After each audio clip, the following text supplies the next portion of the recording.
What's going on, everybody? Welcome to another episode of Distillers Chat on Distilling 101. Let me send some of these links out and we can get started. I think we were last week, we mentioned maybe talking a little bit about wine making and brandy making tonight. If there's not going to be a lot of questions, or maybe around the questions, we can kind of chat about that and maybe deal with some questions on that. But let me get these links shared out and we can get into it. Hope everybody's having a good hump day. All right, let's see. So what's everybody got going on this week?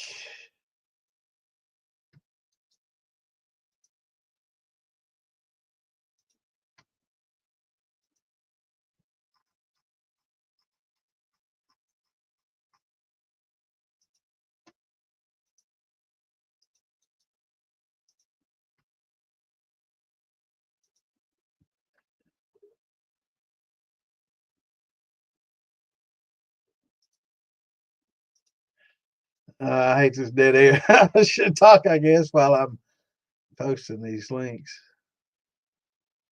Wish I could. Yeah, let's see if I can do this here. Let me see if I can. Yeah, split this page up here. Yeah, I can see everybody's comments while I share the links because usually I've got only just one window open, but I guess I could split screen and have to. What's going on, Bliz? So let me know how your uh, job interview went, brother.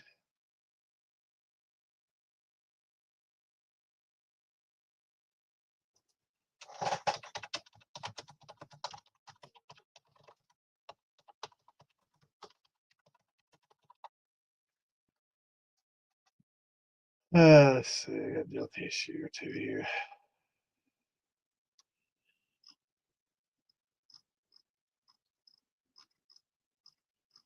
Just a second. Got some.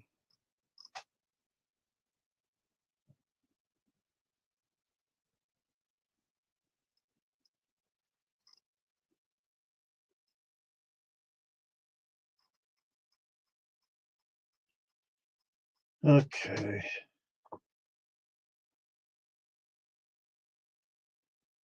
Yeah, that's exciting, brother. Can't wait to see how you do. Hopefully you get the job. Hopefully they pay well. It's not easy though. It's tough work. Not easy. What's going on, Dick? Just sharing some links, brother. Trying to get the word out.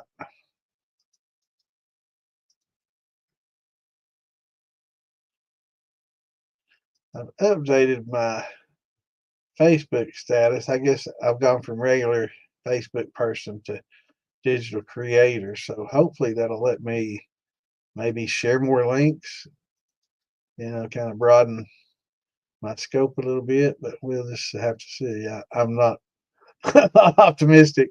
What's going on, Brian? What's up, Scott? So what's everybody got running?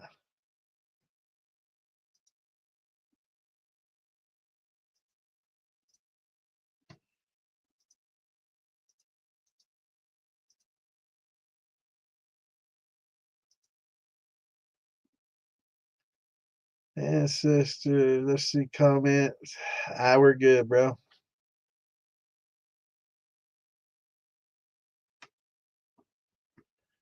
Maybe if I were game streaming on there, I might go for something like that. But we're just a Q&A craft help site that just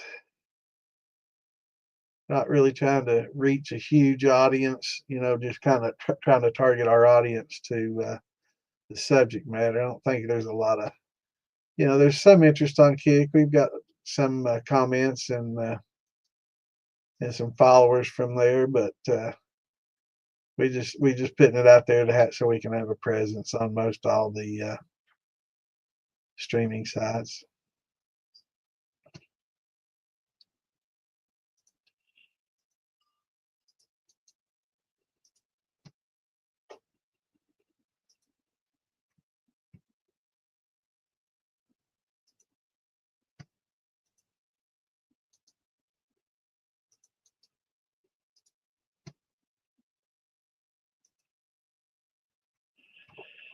Well, so far I didn't get to any skids put on me, so that's a big plus. Usually by this point in time, I'm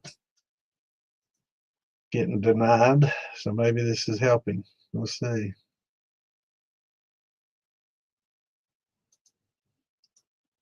Posting a few more here and see what happens.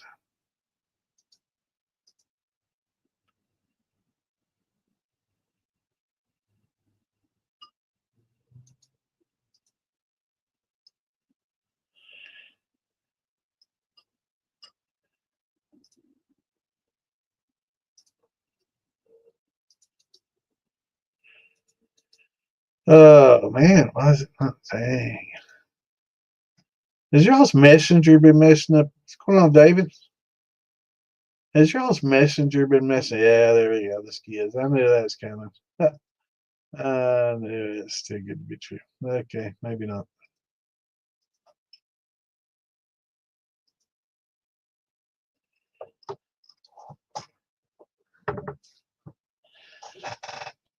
What's going on, Scott? How's it going, brother? So I saw something about sugar wash, running a sugar wash. Awesome. So how did the fermentation go? Did you have any issues with pH or any problems? What's going on, Morgan? Running the sugar wash. That's awesome, man.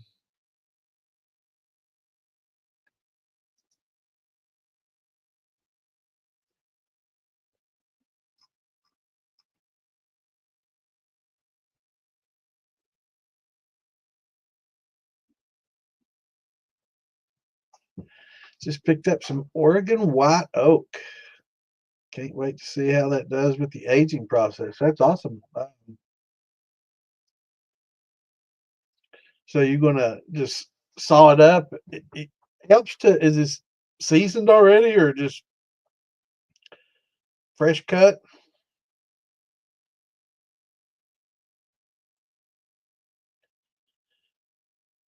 Kiln dried or age seasoned. You know, there's different.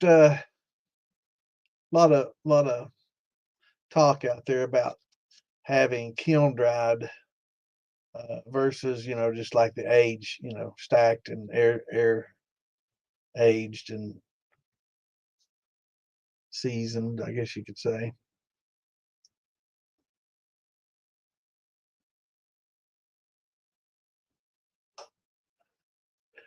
Donnie, recipe. Now, what I would probably make like a 3 or 4 grain.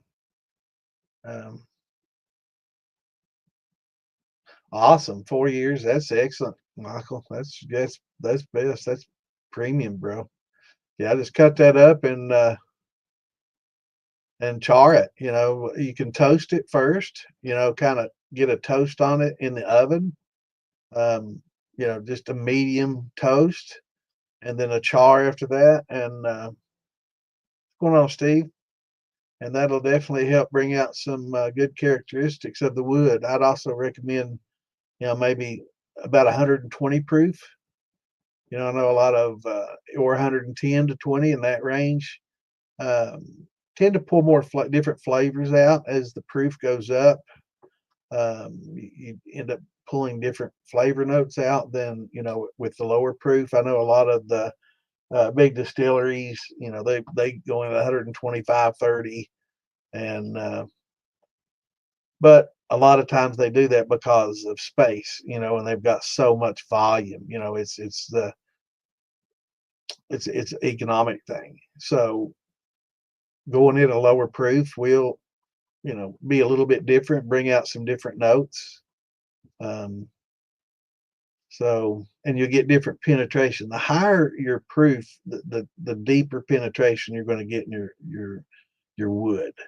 Um, but yeah, it's that's perfect. 4 years seasoned like that. Yeah, that's a lot of kiln dried doesn't do quite as well as naturally seasoned wood. So, all right, let's get to some questions. Derek, did you have any issues, brother, with it going? And how's it running? All right, Donnie, what recipe would I use if I was going to age in once used white oak barrel? I'd probably go with a good 3 or 4 grain recipe. Heavy corn. Like a whiskey or bourbon. I've posted in the militia group a file that's got the ratios of different grains for different distilleries, big time distilleries that, make some of the best whiskeys and bourbons in the world and stuff. And their grain bills are fairly commonly known, what ratios of grains they use. And, the secrets, I guess, in how they, cook and amylase and how they convert, but pretty much standard. But a lot of different ratios in the grain. So I go with a heavy corn. It depends. There's no right or wrong answer for this. Do you like rye? Or do you prefer a malt, more of a malty flavor than a spicy rye flavor? A little bit of both. Do you like a sweet wheated type bourbon, or more of a straight whiskey kind of guy? It really depends on what you like best, and what um, on what you prefer. So yeah, there's lots of options for you. Let me see what that file's called here in just a second. Um, it's called Mash Bills dash 2.0.2 PDF. And let's see, I can't share that in here that way. Let me see. I can maybe, let me see if I can do this.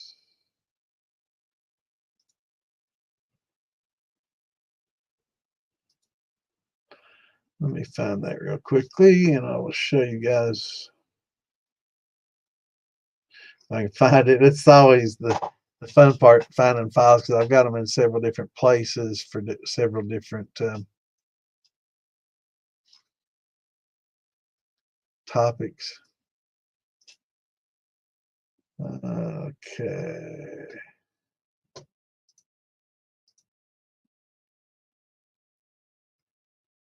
Let's see if I can find it in here. Mash bills.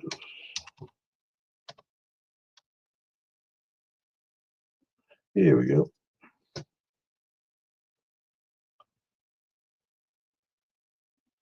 Might take a second here. All right. Now here is slide one. If you want to, can everybody see this okay? Now, I know on your phones you may not be able to see it very well, but on your PCs you may be able to do a screen capture of this. But better yet, join the militia, and it's listed in the file section as mash-bills-2.0.2. So this right here will give you, Donnie, this will give you, let's see, Eagle Rare, this is small print for me even.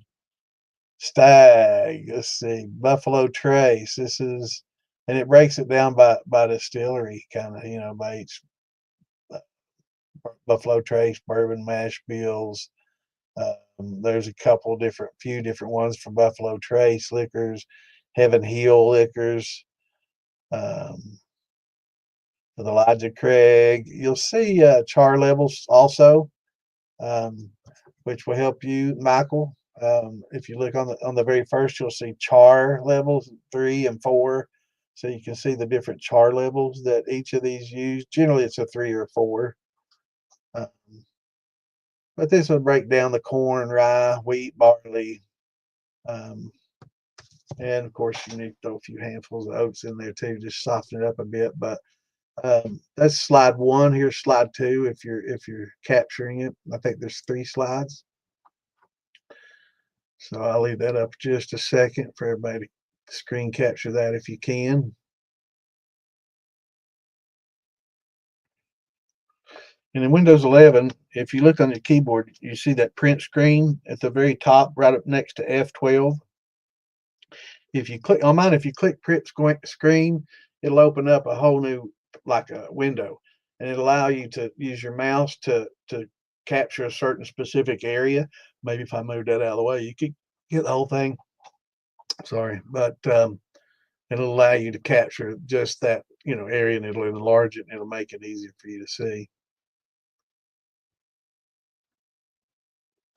And then here's slide 3. So quite a bit of info there, quite a bit of different grain bills. A lot of them are the same. You look at them, corn 75, rye 15, barley 10. It's fairly common. Um, corn 60, rye 35, barley 5. So those are all kind of rye heavy. And then you see some 75, 13, 12. So basically a lot of rye and barley balanced. You'll see some of the Buffalo Trace stuff, 75, 10 rye, 15 barley. And if you want to wheat it, if you want to substitute rye with wheat, if you like the Weller, Van Winkle and Pappy's and all that, you like, Maker's Mark, you like a sweeter, less spicy, you can substitute the rye and add wheat. I love wheat. I used to love wheat. So I like the sweeter whiskeys and bourbons. But I don't mind a little bit of rye. So, maybe, like a 5% here, 65, 5, 15, 15, you know. But there's no right or wrong answer. Dial in what you like, make your own ratio, and call it your own. That's the beauty of it. There's really no right or wrong answer for that. But do love using these charts, and all these charts that you see me use. If I use them in here, I'll always add it to the DIY page and to the militia page. So you can find it in both of those.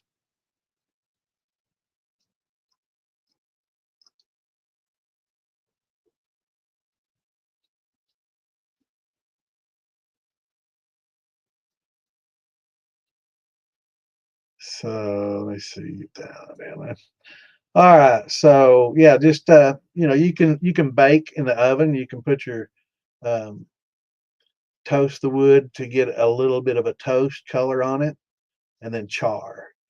And go with a good char. Don't just make it where it gets black. Make it where it gets like a gator's back. They call it like a gator's back, where you get some ridging and some, you know, uh, basically looks like an alligator skin. Get some deep char to it, uh, and that'll help a lot. You'll like it. But you get a few uses out of it, and then pinch them. I use oak staves from the oak barrels themselves. Once used barrels, uh, they something happens to them when they open it up or roll it or something, they break, and they can't you sell them as a full barrel to people that want to use them for wine or beer. So they just break the staves down. A lot of people do crafts and stuff with the staves, so they'll sell them just by the stave. And I've got a neighbor that does crafts and stuff with his, and he saves me up some little pieces, and I just toast those up, and on the outside, where it's kind of gray, I'll sand that or plane it or sand it down real good, and take the torch to it and char the shit out of that shit, man. And does real well. Might get a little bit of the flavor carry over from the last liquor that was in there, but is that cheating? But yeah, Donnie, any of those different grain bills. Now, as far as ratios go, I go about 2.5 pounds of grain per gallon of water, 2.5 to 3, depending on what I'm using. If it's corn heavy, I tend to go, you know, closer to 3. If I'm doing a lot of different grains and adding oats and a lot of wheat and barley, and if I'm adding maybe a little malt extract, I'll do about a 2.5. But about 2.5 to 3 pounds per gallon should get you a decent conversion. You know, if everything goes well and you follow your, you know, chart and you know, I always like using this chart for those that haven't seen it. You know, this is a really good chart to follow here. It gives you your temperatures. This is your saccharification range.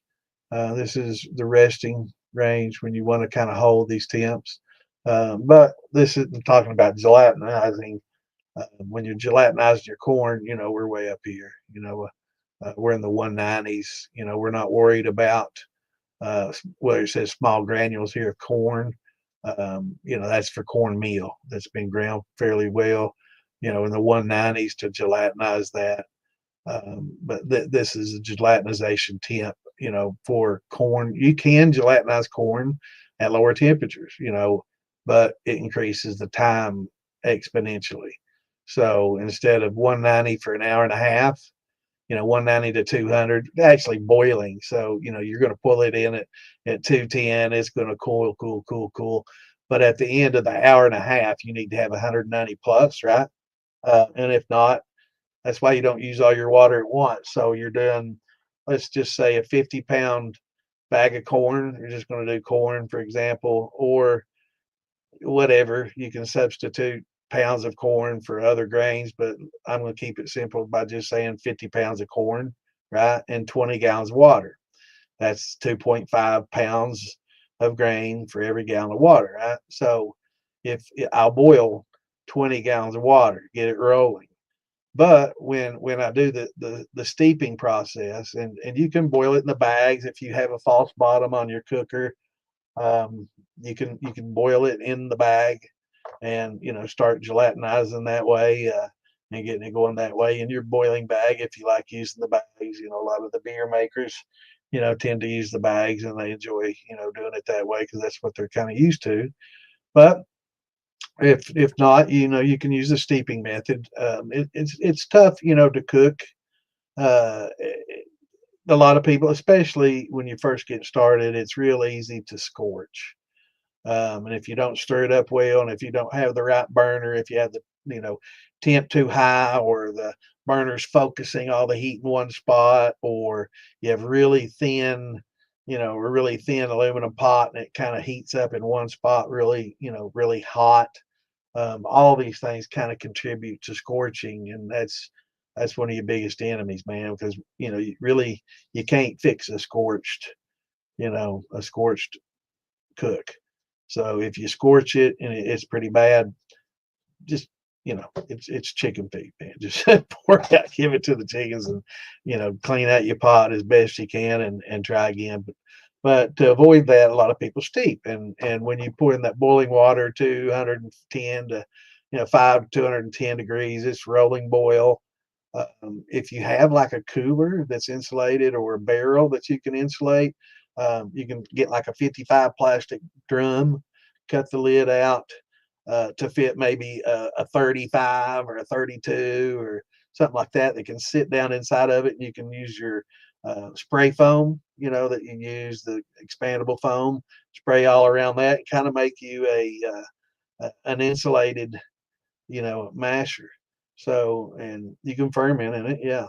And but mashing and gelatinizing and doing all that in it definitely it helps hold the temp. And but you like use 15 gallons out of the 20 and put all your corn in there, keep it stirring, and it gets really thick. And when it gets real thick, it's gelatinizing. And that's basically your starches freeing themselves from the corn itself. So you're leaching and hydrolyzing. You're getting all the corn starches out, and once you do that, then you can begin the conversion process. So gelatinizing the corn is getting all the sugars out of the corn and turn them into a kind of a gel.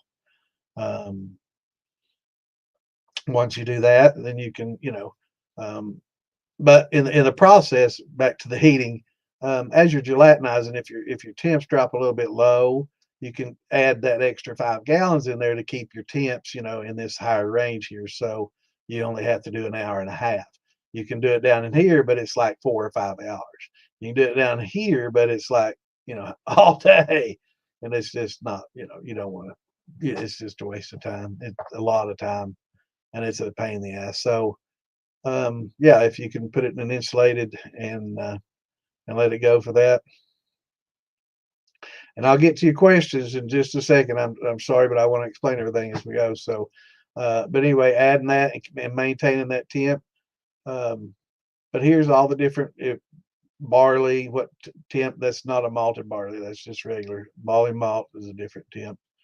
Um, but adding your high temp amylase to thin it out, and then letting it cool naturally. To where you can add some of these other grains. Um, and follow this chart, and it'll definitely help you a lot. But if you can hold this temperature here, regardless of what you're doing, from 145 to 155, hold that temp for about an hour as it cools down. And if you're using this insulated fermenter, it's gonna stay that temp. Trust me, you'll get plenty of rest periods because it takes forever for it to cool down, right? That's one of the complaints a lot of people have. Says great, it holds temp well for the cook times and stuff, but it's like tomorrow before you're going to be able to run because it does hold that heat and hold that temp in, and that's fine. It works out well. Um, so take your time, don't rush anything. But if you want to, you can drop a chiller in there once you get past your hour here at this rest. You can drop the chiller in to get it back down to temps where you can add your glucoamylase and let that start working.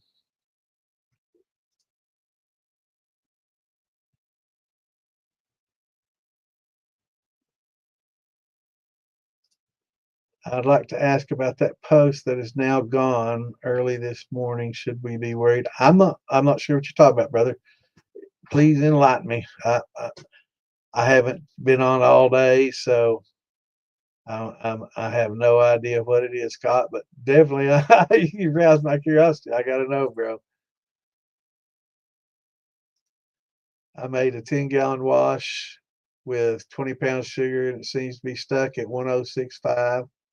But my bubbler's still bubbling. If it's bubbling, it ain't stuck, brother. It will slow down. You need to check your pH.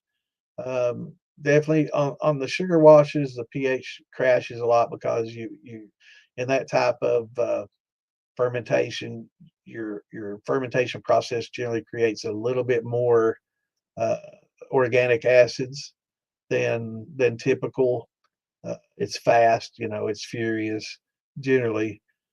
So pH is always a concern. So keeping watch on that pH and trying to keep it, and I shouldn't say keep it close to 5.2. Start at 5.2. As it progresses, it's going to continue to drop because of these organic acids that are made. Um, and as it drops, keep an eye on it. I use the oyster shells. We've talked about that a lot in here to help buffer. It won't raise pH when you throw it in there, but it prevents the pH from getting too low, if you follow me. So, but once it gets to the low threes, um, maybe start to concern. But if it's in the twos, you definitely want to add a little baking soda or pickling lime. Better yet, pickling lime to raise your pH. Pickling lime will raise pH pretty quickly, and it's effective. Um, doesn't seem to stress yeast as much as baking soda does. The baking soda, of course, has sodium in it, which the yeast don't like the sodium, and the oxygenation that it creates when you do it helps. It makes your yeast go into breeding mode again instead of eating mode. So that's kind of an issue as well. So that's why we try to add those crushed oyster shells right at the very beginning. Get a couple big handfuls for your 10-gallon wash. Big old handful like that should be fine, tied up in a cheese bag. I boil them first. You can get them at the feed store, boil them up, get them dried out, and you can reuse them, rinse them out each time and reuse them. Or if you got like a sour mash going on or something like that, you can just leave them in there, and they'll slowly dissolve as the acids dissolve them. What happens is the pH is stable, and as it drops, it'll become more acidic, and as it becomes more acidic, it'll start eating away at that calcium carbonate, and it just help neutralize itself. So it doesn't raise your pH; it just prevents it from going low. If you can follow me there. Yeah, I'd say maybe the kiln dry makes it too tight, to where it doesn't, it's not porous enough, because you do want to have it, some porosity, so you can get, some penetration into the wood to get the bleach those tannins and some of the character of the woods out. So um, I'm guessing maybe kiln kind of tightens them up too much, but they definitely prefer the air dried, and 4 years is great. Excellent stuff. You should be really happy with the results you get from it. I have a sour mash, been giving me hell. pH dropped it up. Adding baking soda got pH way high. Anytime that happens, Morgan, if you have some back set, and if you can save some back set, that back set's really acidic.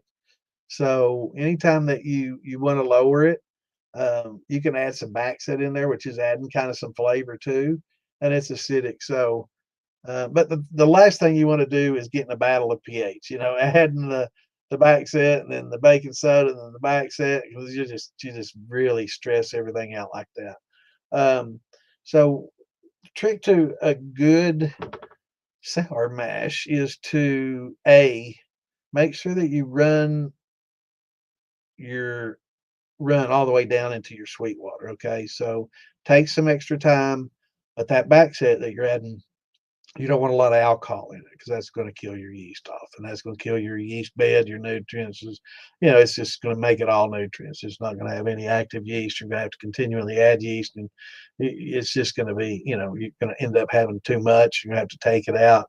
Don't want to have to do that. You want to be able to reuse that yeast and that yeast bed, and as long as you follow a few steps, that you can help maintain that. When you get done with your run and you've run it all the way down and you've got that hot back set right, go ahead and add the amount of sugar that you normally would add into that back set. Stir it up, right, and add that into, your let it cool. For sure, because you don't want that heat killing yeast either. So you add your sugar while it's hot, let it cool, add that to your sour mash, and then get your gravity reading, your pH reading, and you can add water to help increase your volume to lower the gravity. If your gravity is a little bit too high, you get too much sugars in there. Make sure you're doing it at the right temperature. You do the adjustment right for the greetings on your triple scale. So make sure you balance that out, so you got your hydrometer in there, you're measuring the sugar, content of the sour mash. You got your pH. Oh wow, my pH is low, my sugar's high. So adding some water to it will help lower that gravity some to more normal 1080 or whatever, and will help also bring your pH up without having to do the baking soda thing. But definitely go with the crushed oyster shells in there, and that'll help. It'll help the pH from getting really acidic. It doesn't buffer it. I mean, it buffers it, but it doesn't boost pH. It just buffers it from getting low. So that they're really excellent for that. What's going on, Richard? Wait a minute. I don't think I finished reading all that and didn't. And so baking soda, took out 5 gallons, added water, sugar, made new yeast starter. Um, Started back up, but pH is below 5. Below 5 is not a problem, Morgan. It's going to get low, so below 5 is not a problem. A lot of people say 5.2. Don't get fixed on this 5.2 and think my mash, needs to stay at 5.2 the whole time. It doesn't. It won't. You don't want to necessarily do that, because it's going to naturally drop. It's natural for the fermentation process to make organic acids. So you've got acetic acid. There's several acids that are being created at the same time in there. Um, so that's a natural process. Now, what you don't want it getting too low, like in the twos, because your yeast isn't really designed for that. Most of the yeast are pretty good from the threes up into seven, so they're good from 3 to 7, but you don't want to get below 3. Three, when you get close to 3, it's starting to stress, right? You stress the yeast and you're going to start getting off flavors, and you're going to be asking, why does my mash smell like puke? Why am I getting this, that, and that's because of, a lot of factors, but bacteria build up, and stressed yeast creating bad flavors off flavors um, definitely can help create that in the metabolic process when your yeast is metabolizing. If it gets stressed, it can give off flavors, and that's not what we want, especially if you're making wine and beer. You can kind of distill some of those bad flavors off and correct it somewhat. Then you can put it on age it and even erase it even more, and make it taste like a bottom shelf liquor. But that's not what we're striving for. So yeah, I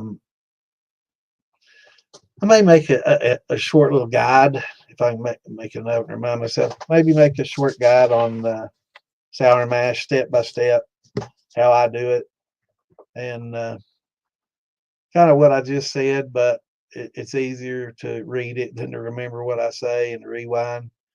And so, yeah, I'll do that and make it, because it seems like a pretty popular, and it's a really good economic way to make decent corn liquor without having to go through the grain cooking process every single time. Of course, nothing's better than cooking those grains every single time. But if you're wanting a good cheap alternative with a little less work, and who doesn't want that, right?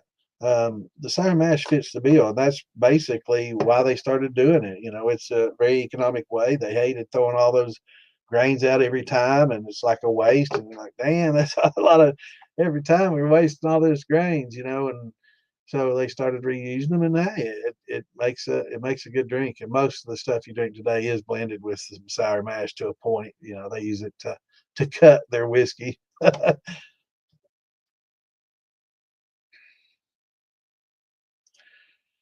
Once used 2 to 5 gallon barrels. That's a good question. I talked to Phil, Billy, and Wes up there. They run into a lot of barrel deals. Of course, Wes makes those barrels now, so he's less apt to look. But it's not a real common barrel size for commercial production.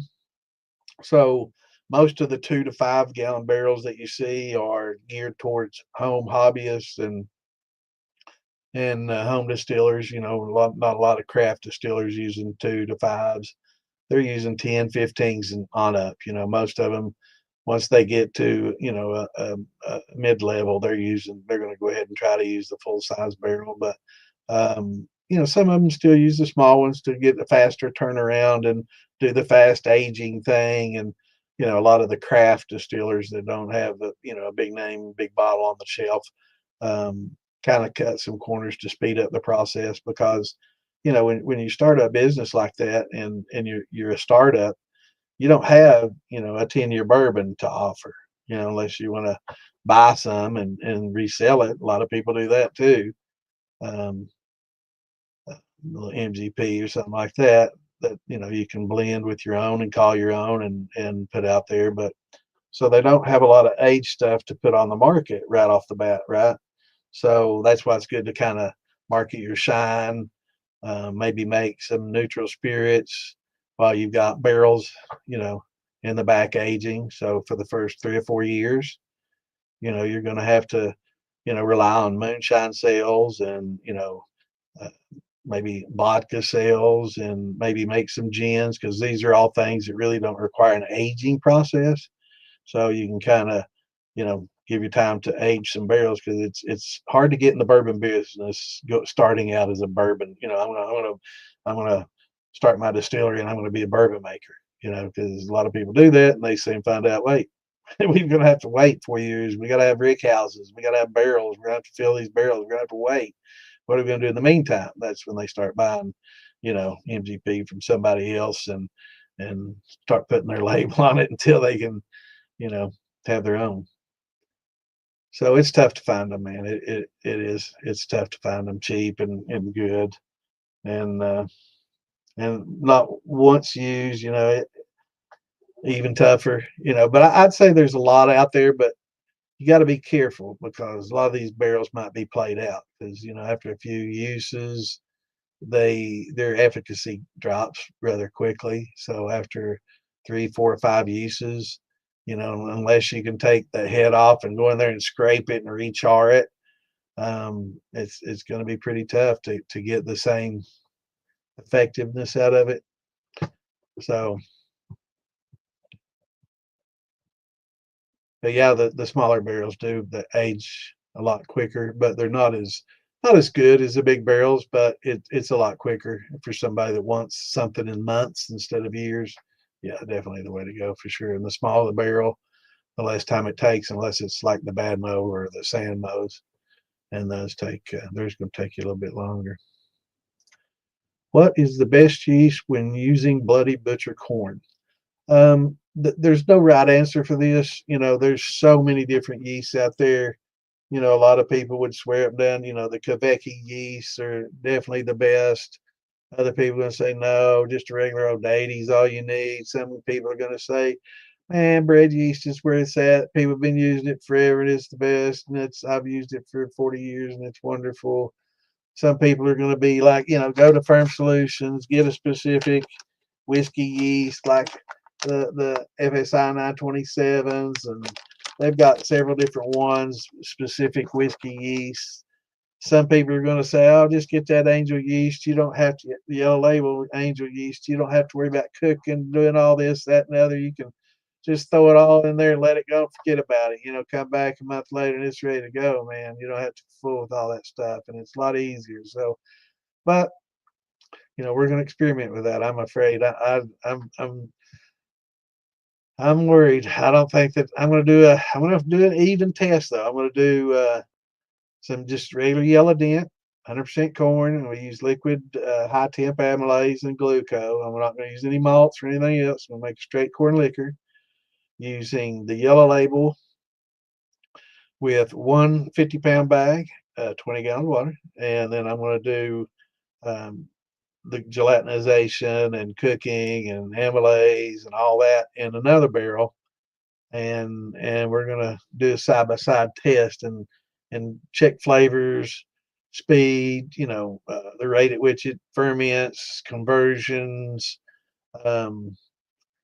yield, when it comes time to distill. So this summer, gonna try to find time to do that. And I need to get over to Buc-ee's to get some good cheap yellow dent, man. I heard they have like 50-pound bags for $8 over there, so $8.50 or something like that. So I'm gonna have to make a little drive to Buc-ee's and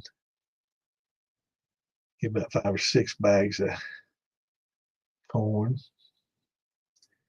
Peaches per gallon. Well, I've got quite a few recipes for that, but these charts are fairly close. This is how much sugars your peach is kind of in the middle, so you're getting about 8.7 grams per 100 grams of fruit. So let's see how this. So peaches, 3 to 6 pounds per gallon. And if you have really sweet peaches, you're going to be closer to here. If you've got some of those hard as rock, hard to chop, solid, baseball feeling peaches, you're going to be closer to 6. So there's a pretty good play in that. But this is for winemaking. So I generally like following these. Some people think they're a little fruit heavy. But and the ranges are quite extreme, but so are fruits, So when you start looking at peaches, not all peaches are going to be 8.7 grams. That's kind of an average, so, and it's in the middle of the run. So,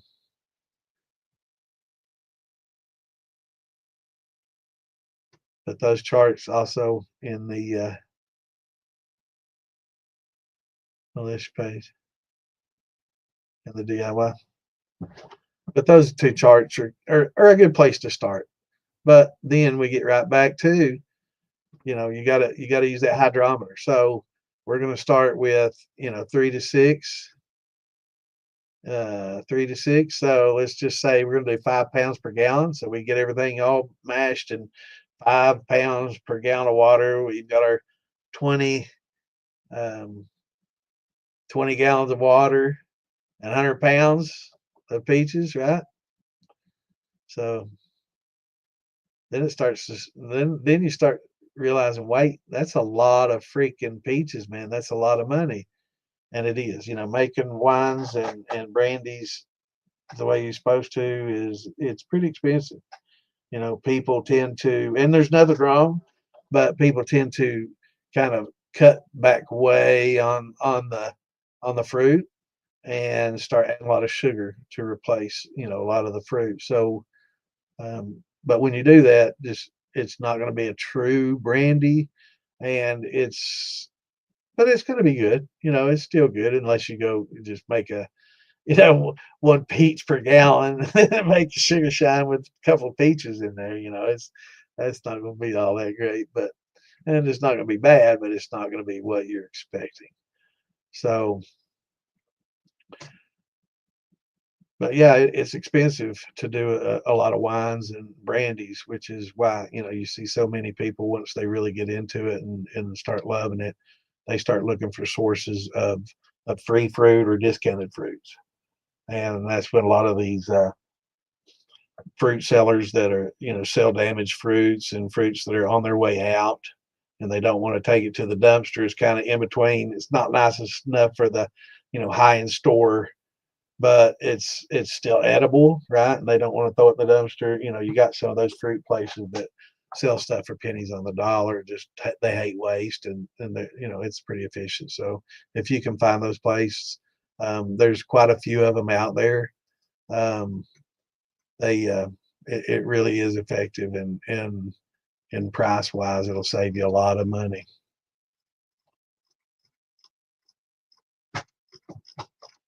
Definitely save you a lot of money in the long run. It's just really expensive to make fruits like that. It's or wine with the proper amount of fruits. It's really expensive.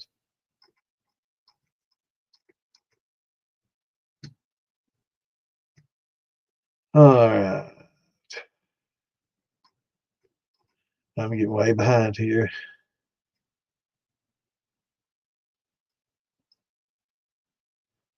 What's going on, Jeff? What's going on, Roy? What's up, brother? I'm sorry I'm behind, guys. What's up, Dan? Ritter Damnation. What's on, brother? What's going on? Hell yeah, we all love a good drink, brother. And I think, speaking of which, I think it's about time. Take a little shot. What do y'all think? Oh, tonight we are drinking 135 proof wheated Bloody Butcher sour mash.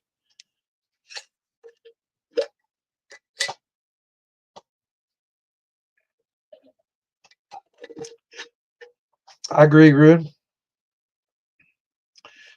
Yeah, 2 pounds is for a sugar wash. It's just going to run through like make a neutral out of it. It's about that. I think that gives you like a 1080, 1090, kind of in that range, and which for a sugar wash is kind of okay.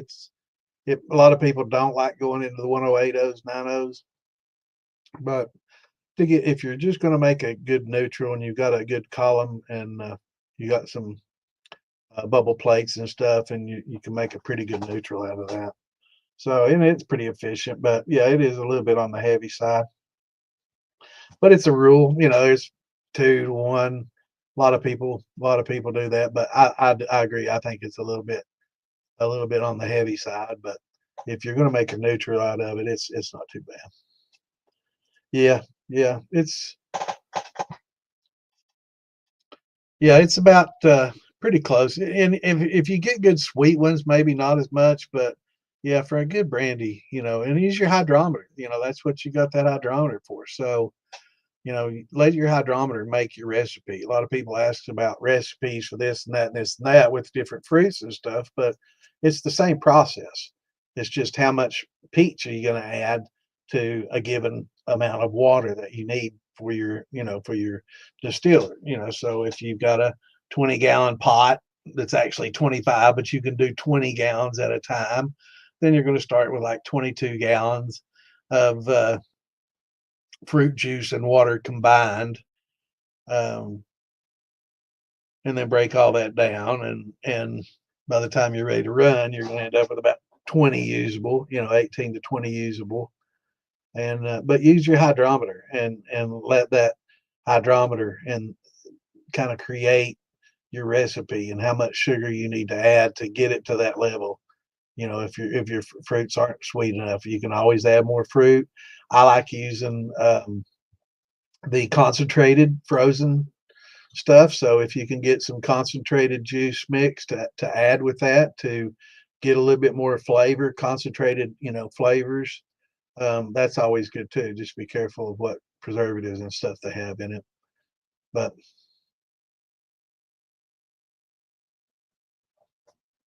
actually, I've seen, let's see, 2 pounds of sugar.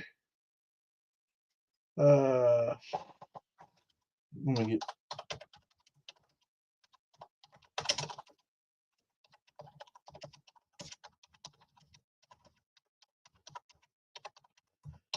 I think it's like a 1080. Yeah, yeah. 2 pounds of sugar to 1 gallon of water is a 1080, which gives you pretty close to 12. Um,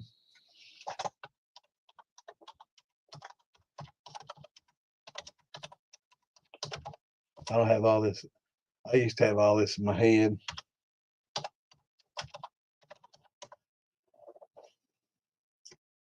It's about 12, I guess, 10.2. So yeah, 1080 is about 10. So 10.6, 10.2. I'm getting here to 13. So yeah, 10 to 13. So yeah, we've got some yeast that, like the EC1118 or something like that, that's going to be able to ferment that dry, bro.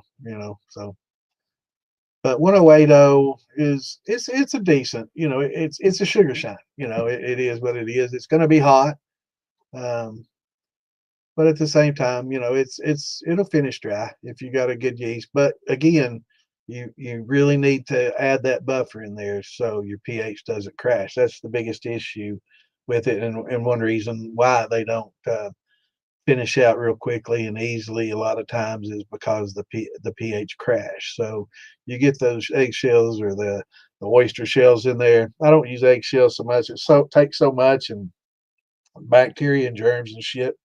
Fuck all that. Get your oyster shells. I mean, eggshells is good for plants and stuff, if you want to do it for that. But for oysters, shells, you can get them at the feed supply stores. I think the 45-pound bag is like $15. It's cheap as shit. Everybody uses them for chickens to keep their, calcium levels up for the eggs, to keep the eggs good and hard. Um, and it's good. I boil mine to get the salts and any salts that may be in there out and any impurities and anything like that killed off, and then let it dry out, and it works great. It helps buffer.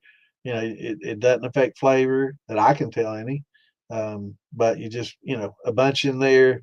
It helps neutralize it. As the acids start building up, it just buffers. They start eating into the calcium carbonate, and it just buffers themselves out. So it works quite well.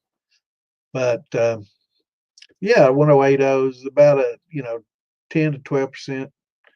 ABV, and yeah, the EC 1118, and most yeast are going to do that. Maybe a lot of bread yeast not, but but it is going to be hot for sure, and you don't want to really.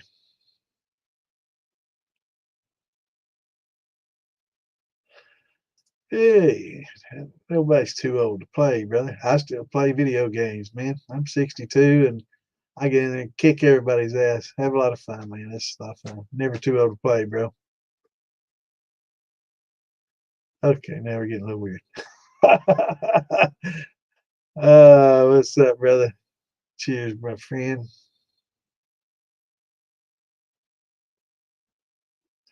Um, it's kind of an old wise tale. It was kind of used during Prohibition to scare a lot of people. There is a bit of truth to it. I mean, there is some science to back it, but it would be it, to concentrate the four shots to the level that it would be to blind you would almost be an intentional, concentration of fours. We throw them away, so we tend to not concentrate them. I know in some third world countries they try to redo everything and reuse everything and reconcentrate and try not to get rid of anything. So I've heard some issues that they just kept running them over and over and over again, and basically they were concentrating four shots. So if you did that, yeah, you potentially could. I think a lot of it came from too back in the day. A lot of metals were used that weren't like galvanized metals that had a lot of bad metal ions in there. Lead, a lot of lead in some of the stuff that was used. Um, just regular iron, which had a lot of metal ions in that as well, which is actually the reason people burned alcohol back then. It wasn't to test for lead. Lead burns very pale whitish blue, and you can't see it in a ethanol flame at all because it's very pale. Um, and methanol, and it's not to measure to see if you've got methanol in there, because methanol and ethanol both burn blue, the same color blue pretty much. So all that's bullshit. But what it was picking up on is back in the old days, a lot of moonshiners used 55-gallon oil drums, which was just basically metal, and they'd clean the insides out as best they could, and they would use those as a boiler, right? And over time, they rust really quickly because they're not made for water; they're made for oil, and so they rust rather quickly over time. And a lot of that rust and metal ions getting off into the metal can cause some hearing issues and blindness and stuff like that. So it was probably a combination of a lot of things, but most importantly, it was a wives' tale, and it would be hard pressed to get that much fours unless you try to concentrate them. So tough to do, tough to do, and something we really don't worry about because we get rid of those four shots and we don't keep running them. I don't. So they get dumped. They're grass cleaner, glass cleaner, or grass killer, you know, charcoal starter. There's a lot of yeah, it's pretty much a wives' tale, but there is some fact and basis in it. I mean, I read just a few years ago, some maybe in India or in Indonesia, they were making some shine type home distillation kind of thing, backwoods, back alley distillations, and I think they were concentrating and just kept running them over and over and over again, and just sold them pretty much as four shots. And yeah, so some people were getting blindness, and actually some may have died, I think.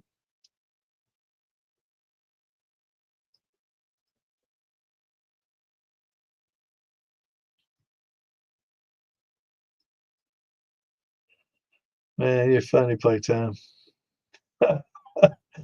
uh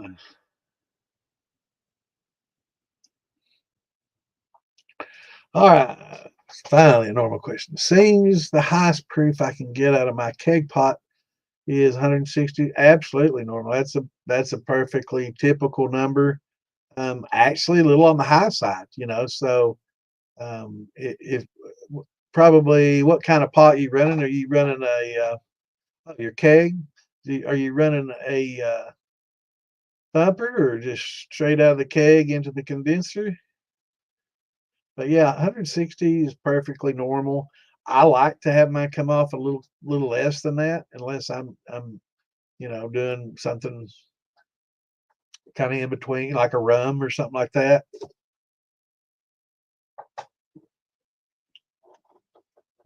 About 160, yeah, that's perfectly normal, bro. Yep.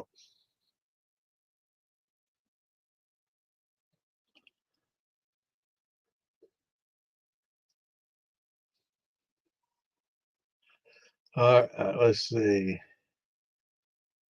All right, now you got me rewinding. I missed something. What did Richard say?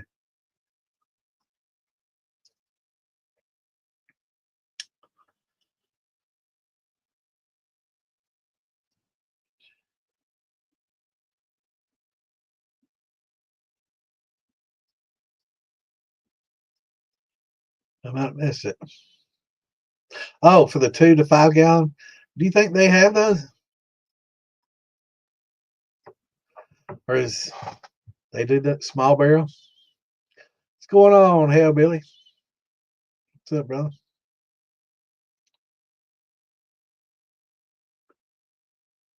Oh, that's good. Good to remember. 1861 distillery. Thank you, Jeff.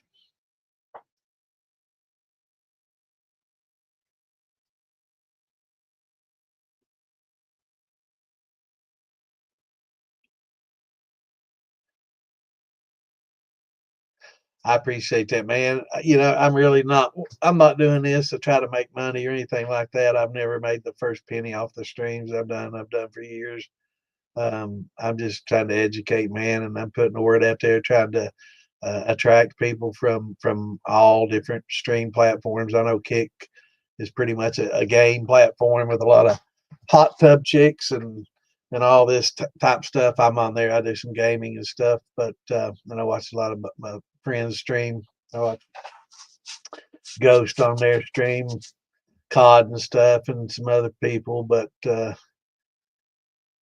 and Z Butters and a few others, that are friends that game on there. But we just try to, bring people in from all over, attract people from all different walks of life. That people enjoy doing this, from doctors, lawyers, scientists, all the way down to unemployed, nothing better to do, but, so retirees, every walk of life, we've got electricians, we've got plumbers, we've got, you know, line workers, we've got everybody, everybody loves to drink.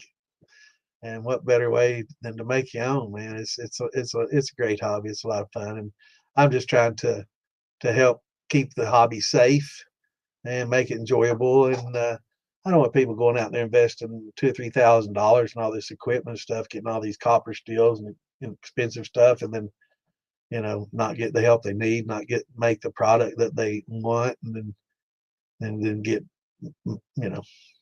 mad and sell everything off. Oh, they leave it outside. Damn, it might be malted. Is it malted? Bucky's malted corn. Yeah. Yeah, I have to check that. If it's outside, I ain't buying it. Forget about it. Unless they get a fresh load in or something. Or if it's covered at least, that is out in the rain. That's crazy. What's going on in Idaho? Beautiful place. What's up, Chris? What's going on, my brother?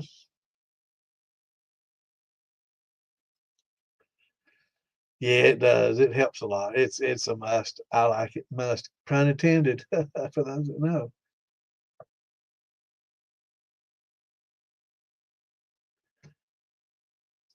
110 bucks for 50 pounds of corn. Must have been some heirloom. Yeah, that heirloom stuff gets a little expensive. But yeah, it is worth it. It makes some really good stuff, brother. Especially that blue, man. I want to try the Oaxacan green. That's I want to try some of that. I've not been able to get any of that. 5 pounds of corn.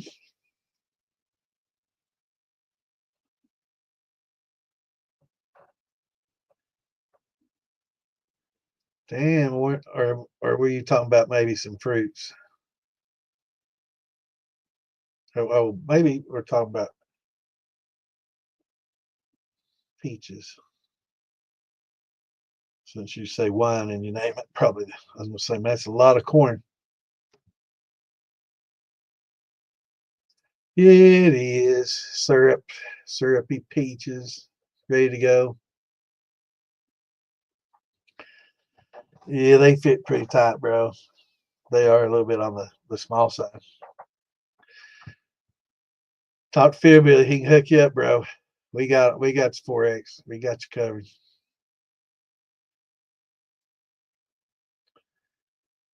Can I make a mead with Reese cups? Absolutely. I mean, there's the sky's the limit, bros. As long as you don't have a lot of stuff in there that's going to kill your yeast off, as long as there's sugars, you can make alcohol. You know, it's just a matter of how good it's going to taste and how well it's going to ferment, and you know. But yeah, I mean, they make peanut butter, and they already do that basically. I wouldn't call it a mead. Are you talking about just adding honey to it? Um, but yeah, I mean, there's as long as it's got sugars, as long as it doesn't have a lot of preservatives and stuff that's going to kill your yeast off, man, the sky's the limit. You know, anything sweet can be converted. I know there's a lot of peanut butter shine. That's pretty popular. Um, Peanut butter banana is pretty popular. I've not heard of a lot of people using chocolate, but there's some people that use the cacao nibs. I'm not sure I'm saying that cacao, whatever, nibs, and have some success with those. There's also some chocolate concentrates that you can use. I think they have some on Amazon that I've heard get really good results. So that'd probably be a good place to start instead of trying to use a regular milk chocolate. Use milk chocolate, you're probably going to get a lacto, bacillus infection, which isn't a bad thing, but it'll be different. Make it creamy. But yeah, you can absolutely just use your hydrometer again. Just always goes to the hydrometer. You can do pretty much whatever you want.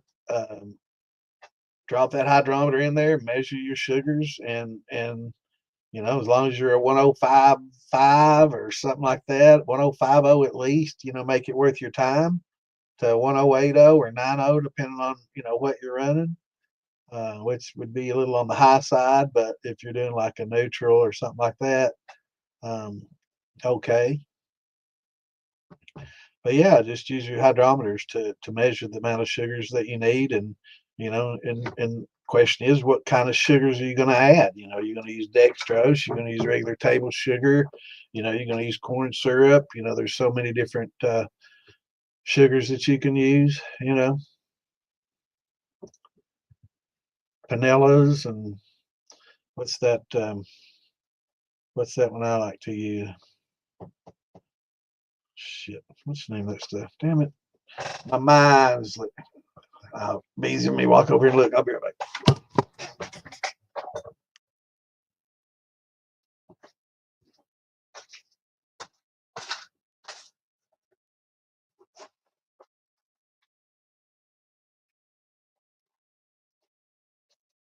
And what's that sugar we get at the dollar store?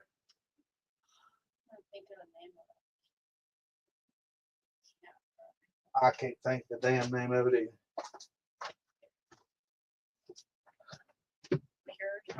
Huh? I'm not sure. Go check it for me. Go check it for me. It's right there next to the kitchen door on that box. I'll have to check it out. It's upstairs, but it's really good. It's not real expensive. You can find it in some of the dollar stores. I think I was finding 4-pound bags. for like $1.25 or something like that, which is a really good deal. Hopefully somebody can chime in and tell me. No, it's not dextrose. It's one of those more raw, kind of like a panela, but a little wider than a panela.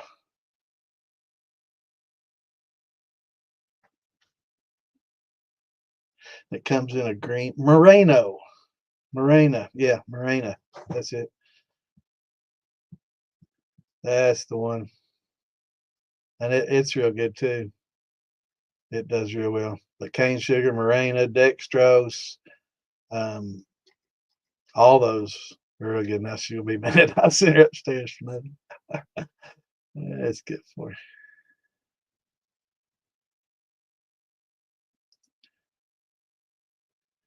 That's a great question, Mark.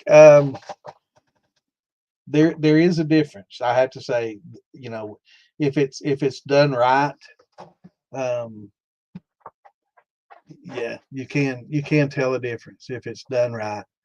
But if you've got a setup where it's putting out like 180 proof, it's probably not going to have as much distinctiveness, I guess you could say, than if you're putting out 130 to 60 range. Morena, Zolka. Zolka. Morena Zolka, I think, is a brand name. Thank you, babe.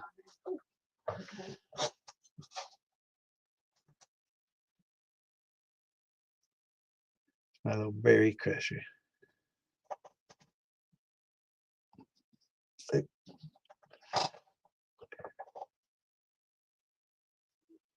So it will. The blue corns, have a really good sweetness, where like the Bloody Butchers, have a real earthy, oily.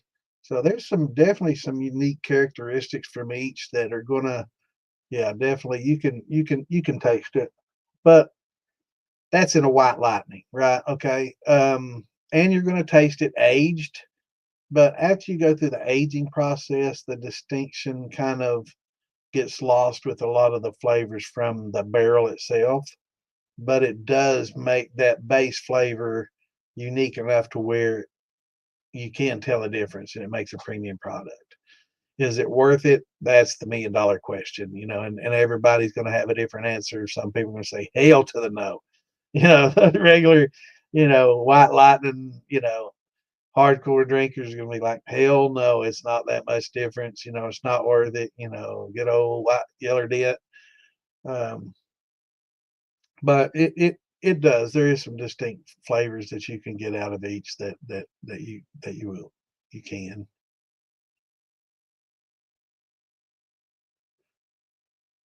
Anybody know who makes the white oak lids for mason jars without the shellac? Yeah, the Hillbilly Glass Barrels. They do the lids, and you definitely don't want shellac. Use mineral oil on the outside if you want to keep it sealed. On the outside, you use a little mineral oil. That's food grade, but a food grade mineral oil. But yeah, no shellac.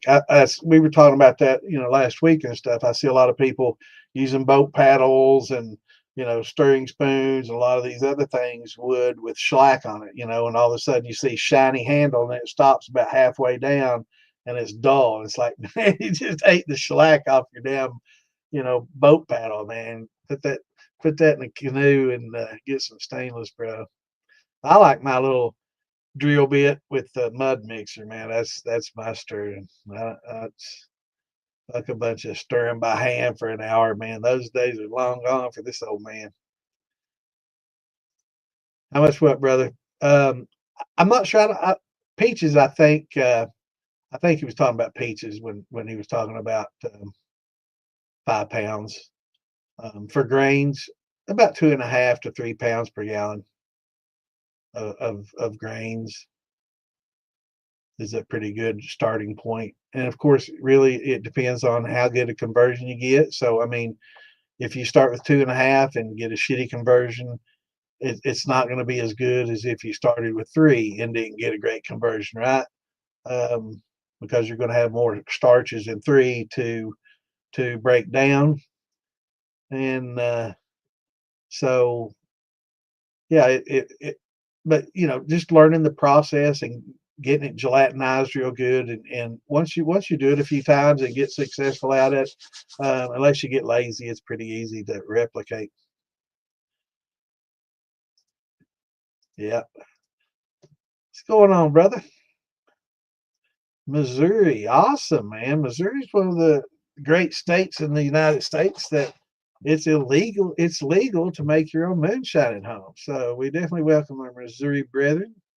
I'm right next door in Kentucky, so great to have you with us. But yeah, Missouri is definitely a forward state, very, very forward thinking. They've got it to where you can home distill legally there now, and it's awesome. You can do up to 100 gallons a year per person in the household.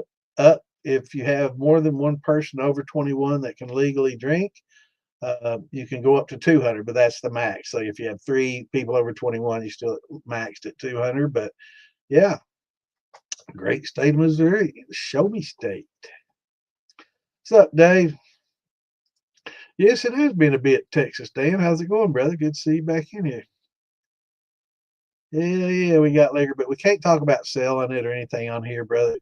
But we can definitely talk about helping people make it and learn to make your own. But yeah, we because of the rules with Facebook and with YouTube and all that, we can't talk about selling anything or anything of that nature at all. We promote. I promote corn sales and steel sales and things like that. If I can find certain people who have great deals or hard to find products or things like that, you know. But yeah, we just home hobby distiller helper.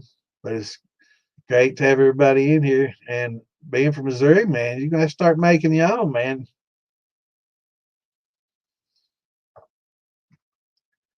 What's up, Mitch?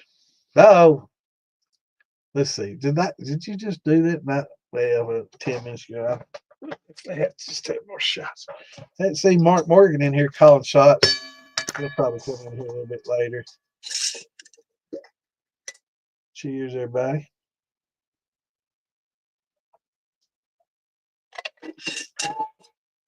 Good stuff. Good stuff. High proof. Man, that's when you kill all the bacteria in your mouth, how it kind of what's that thrush you get in the thrush? I think drinking this high proof is causing thrush. I'm killing all the good bacteria in my mouth because it's so high proof.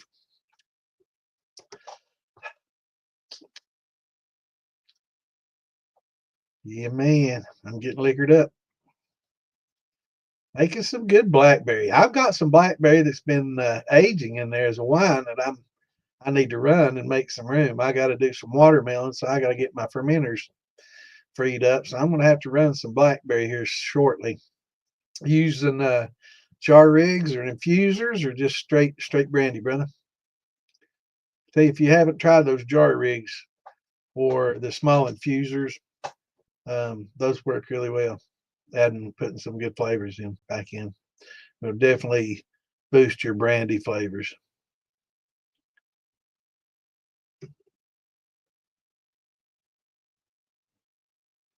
Um, well, a grain. Oh, fellow brother from Missouri. Awesome. Great to have some Missouri people in here. Spread the word for all the Missourians because it's legal there now. I can show you straight coming from the Missouri.gov website that talks. I've heard a lot of people, we have these arguments on the web. No, you can't. It's nationally illegal and federal law. Okay, right. So is marijuana still federally illegal, but you can go to the damn store and buy it in a lot of states. So, what's up with that?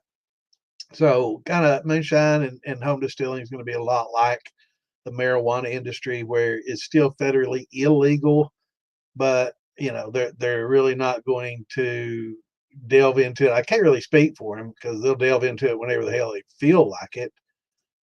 So I'm not definitely not going to speak for them. And I know some people that have been popped and here recently.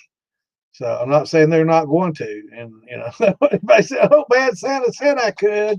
Yeah, but it's as long as you're just making it home for your home use, and you're not out there selling it, you're not out there promoting it, you're not making a lot of videos of you running it and doing all this, and getting a lot of attention using big steels. They see somebody with a 5, 10, 15 gallon pot, that's chicken feed, but they see somebody with a big,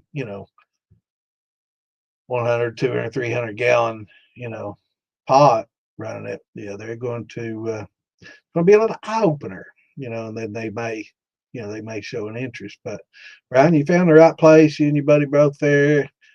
Great to have the Missourians in there. If you got any buddies that you want to start getting into the hobby, uh, how fast?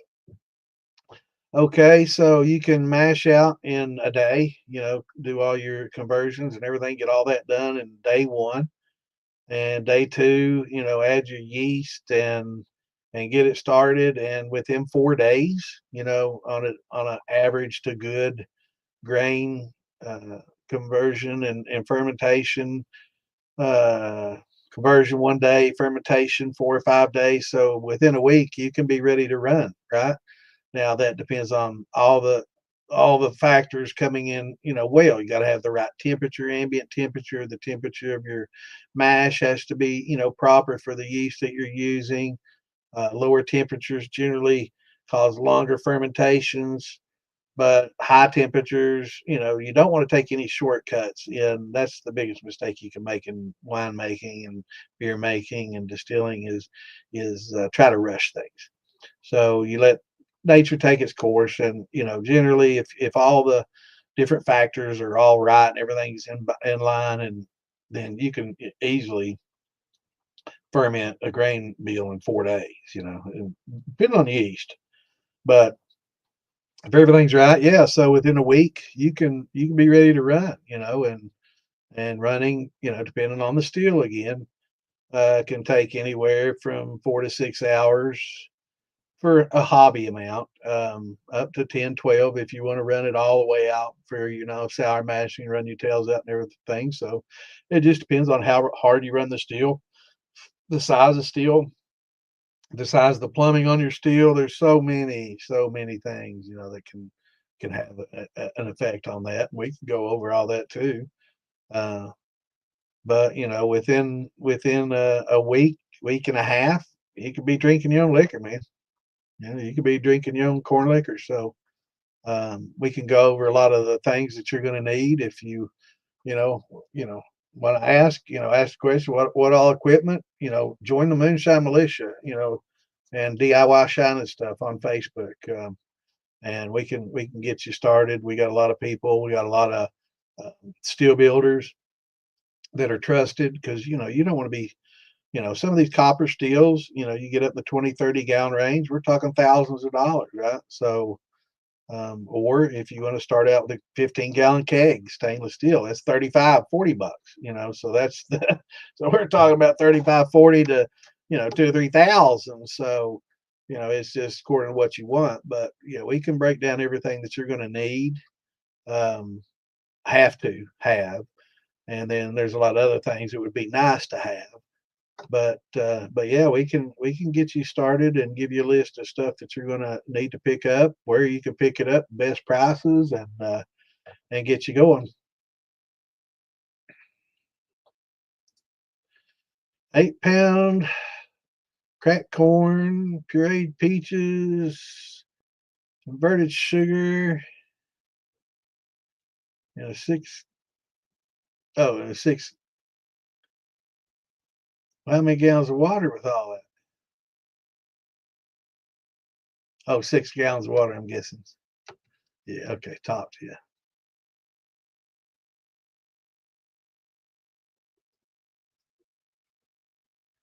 Yeah, Morena's cane sugar. Yeah. Zolka, all those are basically from cane. Vanilla, all those. It's just a more raw, less refined sugar. in my opinion, what is the best size to start out with when learning, and what's the best way to learn heads, hearts, and tails? Um, I would say no less than 10, Jake. I mean, it's a great question for beginners place like this, and something we talk about. I wouldn't go any less than 10. A lot of people will argue, I love my little 5, it's small, but here's my take on it. The difference between 5 and 10, of course, you get twice as much out of a 10 than a 5. Do you do twice as much work? No, you don't do hardly any more work to do a 10 gallon than you do a 5. Yeah, you have more money invested in corn. You have a little bit longer waiting for the water to boil. You'll use a little bit more sugar and a little bit more amylase, whatever it takes to, if you don't get that good conversion, to bump it up. But essentially, time wise, you're going to be doing about the same to run it out. If the plumbing is stepped up incrementally, uh, about the same time to run, not really that much difference in run time. So, the difference between 5 and 10 is you get twice as much with spending very little extra money and very little extra time. So make it worth your time.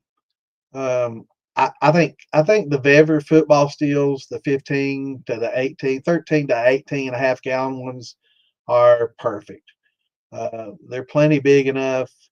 Um, they have, they're very convertible with the ferrule on the top, so you can take the little football off. You can add your little column. You can do a lot of different things. You can deflag with them. They're just so versatile, and you can use them for brandies and whiskeys with just that football head on there. Stuff it full of copper mesh, and that'll take place of the copper and removing any sulfites and things of that nature. So I think a great place to start would either be a keg, and you can start with just a plain keg. Take the spear out and clean it out real good inside, and just use that. Or you can start adding ferrules into the sides and the bottom to put heating elements in there. If you want to go electric, you can do a 4-inch ferrule on the top to give you some room to clean it out if you want a little bit more room for cleaning out, and a little bit bigger, larger hole to pour, your stuff in and out and dump it. Um, so, there's a lot of modifications that you can do to the keg, and it's a good, inexpensive way to start. But you're going to have to buy a head or a column or something to go on that. There's quite a few places if you join the militia and DIY. We've got quite a few people that make all that stuff. If you want to buy it, if you want to make your own, they'll actually teach you and tell you how to make your own. And a lot of them have videos and stuff on how to do it, so you can watch that. We got some really trustworthy, excellent people that we recommend, because there's been a lot of people that's lost a lot of money with people that've taken their money and never delivered, and we weed those out. So the guys that we have that you order from, yeah, you can rest assured that you're going to get it. May take a while. They're pretty busy as a result of being trustworthy. A lot of them be honest with you and say, look, I'm 6 to 8 months out, like North Georgia. I'm 6 to 8 months out. Phil Billy can make you that, or, Ace Custom Copper can make you that, or, we just got so many, Appalachian Plateau or Wayne at Ozark. We've got so many great builders that can do pretty much anything you want. So it's a great resource for information, and for people that can get you started in the right direction. As far as learning hearts and tails, it comes down to um, getting used to it. Basically, we go by a little guide like this. So in this guide, and this is a general guide. Don't take this as facts, because this guide is somewhat flawed in that you see 4 shots here in the red. Well, technically, you'll get 4 shots all the way throughout the run. And see this green stuff right here? That's tails. You're going to get those all the way throughout the run. So technically, the red should probably be a little higher here, with less here, less here, less here, less here, just dots, maybe just a few red dots by the time you get to here. But there is still some there. But this is just a generalization. So as far as, and it depends on the mash. So like a brandy mash, a fruit mash, or something that you use pectic enzymes in, or have a lot of cell um, potential for wood and cellulose to kind of get fermented and converted as well. You tend to have a little bit more foreshots and heads in those than like a sugar wash, which has hardly any. So this will change, but this is just a general rule. Another way people have been doing it is 30, 40, 30. So 30% here, 40% here, 30% here.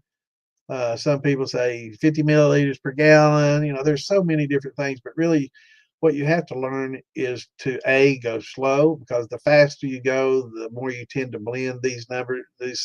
This becomes a little less here and a little bit more here, and same here. So, but this is a good little general guide about how everything comes off. When you start out, you'll have a lot more heads, four shots, but you're going to have a little bit more ethanol than actually what it shows here. They found, but this is just a guide to show you generally what happens. So as it goes, you get less and less until you get in your hearts, and then you're tasting less of these acetyl acetates and acetones and a lot of the higher volatile alcohols and propanols and all that. Um, they give all flavors, but mostly acetone, ethyl acetates, that you're going to be tasting and smelling here, like your nail polish remover they talk about. But as it runs, you're going to be able to put your fingers in there and smell it, and know when you're getting into this range between these two a little bit more.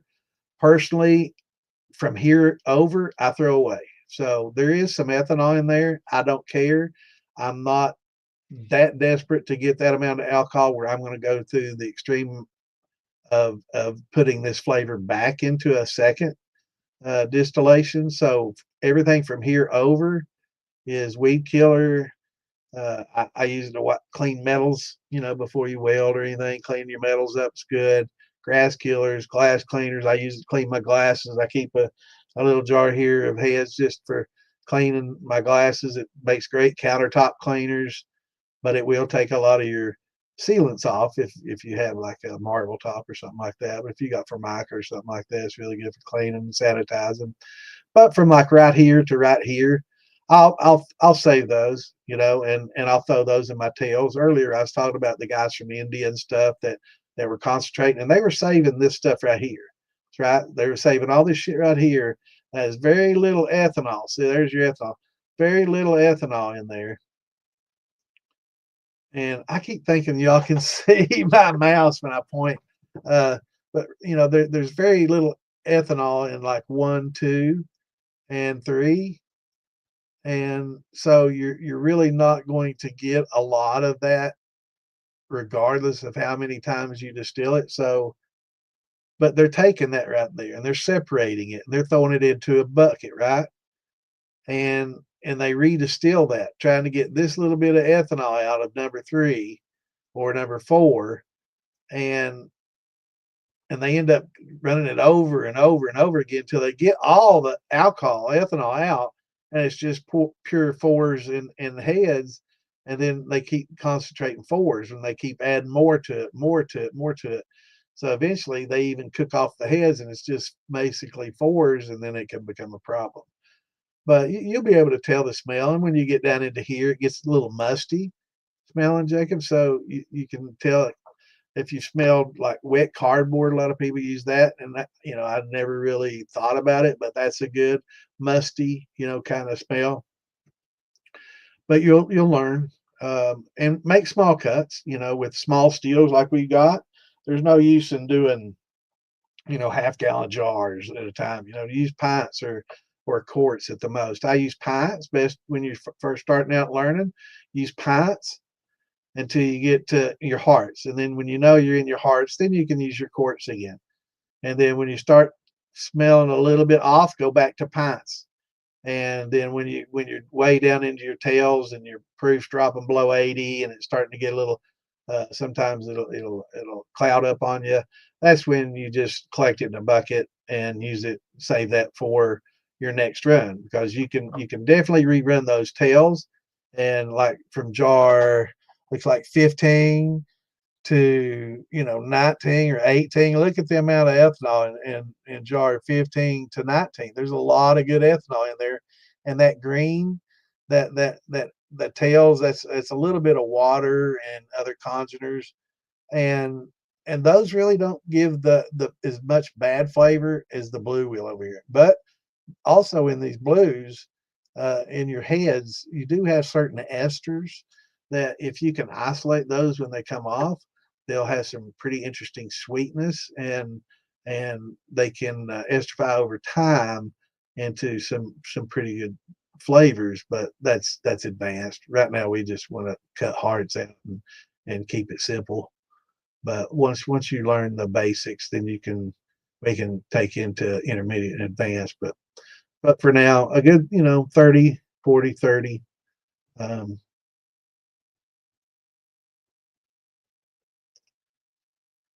yep. How do you know that, man? How would you know? That's Jeff's weeded Bloody Butcher that I'm drinking right now. But yeah, and something about that Bloody Butcher that we found that's interesting. It's got a lot of people complain about it having a. Let me know if y'all can hear this fan. I'm worried that y'all can hear this. I got a little bit warm down here. But when you run it the first time, it's earthy. It has a really oily, earthy flavor that it puts a lot of people off. You either like it or you don't. And I think it's great to use as a corn in addition to other corns, because it does have that earthiness, or you can get a little earthy, and you can use the blue to get a little sweetness, and maybe the green to get some interesting flavors out of, and the whites to get some interesting sweetness. So if you combine the two, it just means depth, right? So you get some oily depth. But a lot of people don't like it because of it oily. But when you sour mash it, you get past a lot of that oiliness and earthiness early on. So in your first generation or two, once you get past that, um, you don't have much at all, to worry about. And it's actually a good flavor. This is good stuff here. So yeah, just those things you learn as you go. But yeah, Jacob, we can get you started out, brother. Um, I think either a keg or a good bever football steel is an excellent start. Uh, get those, and then we can work on what's next. I can work up a little list. Actually, I should have that. I'm going to start make another note. Sour mash steps.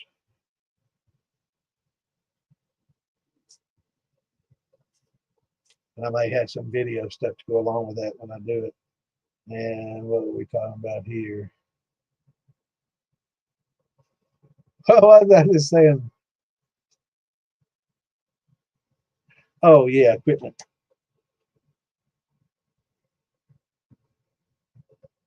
chemicals, etc. to get started. So yeah, you're gonna have to. It's not a lot of expense, but there's a few things that having on hand is going to be essential. And yeah, we'll get you a list, Jacob. Come this Saturday. We're not going to be streaming this Saturday. We got something going on that I'm not going to be able to be on this weekend. So next Wednesday, I will have this ready, and come back, Jacob, and we can go over, and I can give you a list of the essential things that you need to go along with this, 13 or 15 gallon bever. Um, I know firsthand because I have one, and give you a list of things that you need, and go over it, because it's going to be helpful to everybody, because everybody has the same questions. And we got a lot of people in here from Missouri and stuff that's gonna, is definitely gonna want to start getting started, because it's legal for them. Um, so yeah, definitely.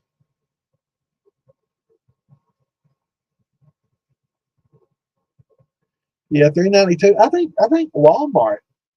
Are you getting that? I think Walmart might be a little cheaper than that. But yeah, it was a great deal, Richard. I was going in there buying cases at a time, and I would go in there like every other week. Did you get a new batch in yet? And finally, I guess they caught on, or they just weren't able to get it anymore. It's Dollar Tree, I think it was. But yeah, man, I was going in there and I was like, can I order some? It was cheap as hell, man. But I did. I bought several cases. I loaded up, and now that a few times I've been in there, they don't even have it anymore. So I think, yeah, I think it's caught on, and they just sold out of their supply, or Zolka is, up in their game. But I'm pretty sure. Let me check Walmart price real quick for you.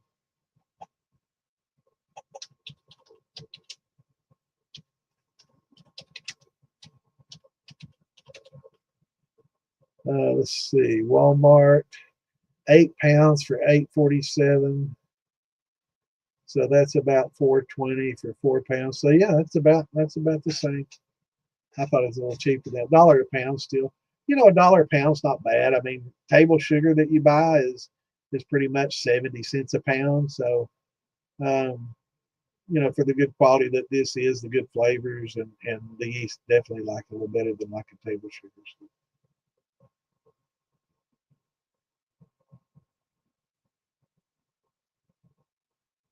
Wow, okay. Wow. Yeah, Zolka is actually 392. Not too bad. So I did the price on like 40-pound bags of like just the regular table sugar, and I think I'm paying like 70 cents a pound for that. And then I was getting the Zolka for so freaking cheap, man. It's like 50 cents, 40 cents a pound or something. Yeah. Do I think a hot plate?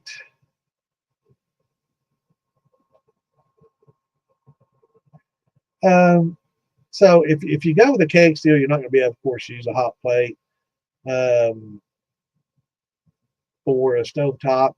The 18 and a half gallon Dever that I've got that I use during the winter times inside, uh, I've got like a smooth top, and it's like the infrared. It's not induction heat. It's not the induction, but it's the infrared. So it's got like the red little glowing elements out of there. You don't want your stove to cycle, and the heat plates in some stoves, especially the old electric coil type stove, those tend to cycle on and off, cycle on and off, on and off, on and off to help maintain the temperature. You don't want that. You want a constant on, and you want to be able to adjust that constant on to the way you want it. So the infrared, I got an old Frigidaire stove. I've been here like 15 years. It was old when I moved in here. Um, it's got the 5 elements, the warmer in the middle. The 18 and a half covers like 3 of those elements sitting on there, and it's not too much weight for it. I've had it full, and I've used it many, many, many, many, many times. I'm not saying it won't break your glass smooth top, but I've done it on 2 different stoves with the glass tops, the infrared type like that. And the red, once I get up to like 8 into 9, which is high, the red stays on all the time, so it doesn't cycle. You don't want that cycling, because you don't want temperature changes as you're distilling, because that will cause smearing, and it will cause that your distillation, you won't get this fluid less. So you'll get more here, and then down, up and down, and it'll get carried forward, and these get carried to, you just, yeah, you don't want that. So yeah, that's, you definitely want to get away from that. But yeah, both of those work. You can get elements that go into the side, um, and run some elements. A lot of places just use water heater elements. You can also get the stainless steel elements that seem to work a little better if you get some particles in there, um, and different acidities. I guess some of those water heater ones are made pretty much for water, and pretty much a neutral pH fluid. And I guess if you get some of the more acidic stuff in there, it might cause them to break down a little quicker, whereas the stainless ones are probably going to last you a little longer. But you can, use a PID or a SCID and lots of different types to energize your elements, to keep those going. Um, it's pretty interesting. There's a lot of people that make those for you if you want to go that route. But just to keep it simple, the 13 on your regular stove is going to be fine. If you got like a microwave and a fan above that, you just pull your stove out away from underneath all that, so it gives you room for, the big pot, your big, football and all that. You got a sink hopefully close by. You can get your water from, or a reservoir in the floor. You can dump to your sink if you need to dump hot water. And I generally just keep jugs of you know gallon jugs of water frozen, and I just drop them in my reservoir. You could drop them in your sink if you want to use your sink as a reservoir, and just kind of maintain a cool enough temp to get a good condensation. So you know um, that works fine. But I know a lot of people that use heat plates, and they seem to have a perfectly you know good good success rate using them. Just make sure that it can handle the weight, and it's not going to be too small for a big pot, which you run into pretty quickly, easily. But I would just use your stove. What type of stove do you have, Jacob? And gas stoves work great. So if you can keep them balanced on a gas stove, yeah.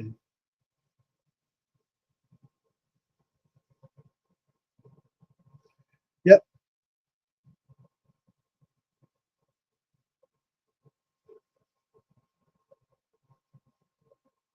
The lids I wanted to try out to age corn whiskey.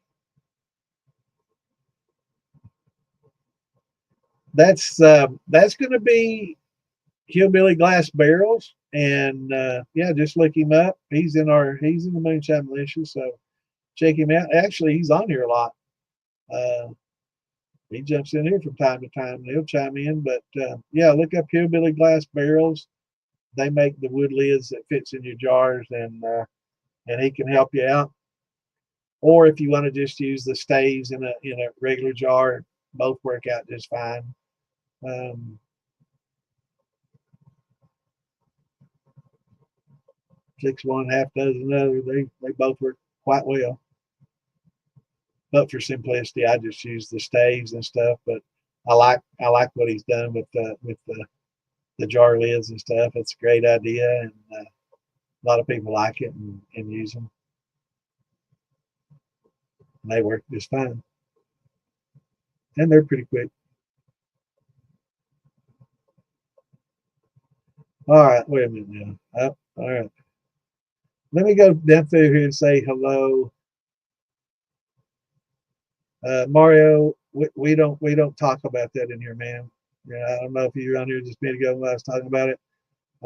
Best place to sell moonshine is at a liquor store and have a commercial license.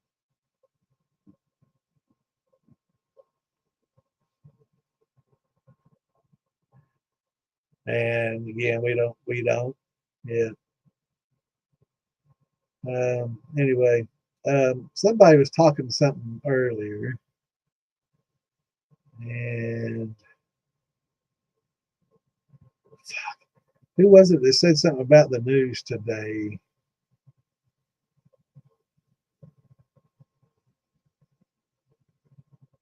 I wanted to get my curious as piqued. I've been thinking about that since it was said.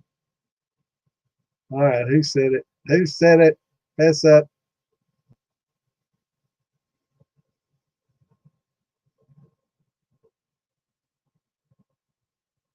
Come on, man.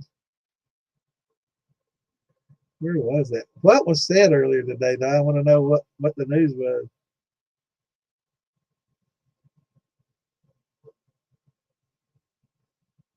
It's funny. All right, I'm scrolling back. I gotta find it. I didn't say Joseph jumped in and said hello. Hey, Joseph. Sorry, brother. I didn't mean to miss you. I scroll up and down trying to find something. Now I'm scrolling back looking for, somebody said something about the news today, and they're got my curiosity roused. Who was it?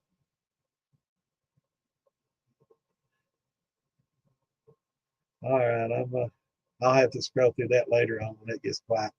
Where we at? Where we at? Yeah, we don't talk about Mario. We don't talk about it, brother, because Facebook will kick us if we talk about anything to do with selling anything. We don't promote that at all. YouTube and Facebook both will kick us. Um, I'd say the best place to get it be the liquor store, the easiest place to get it. Probably if you don't have anybody that you know that makes it, um, probably be best to get it at a liquor store than to go ask it on the street. But best of all, Mario, make it yourself, brother. It's easy. It's a lot of fun. What's up, Toby? What's going on, Derek? What you up to, Toby?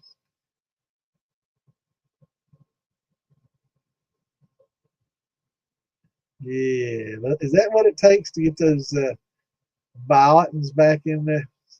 I know what you're talking about. What are you running?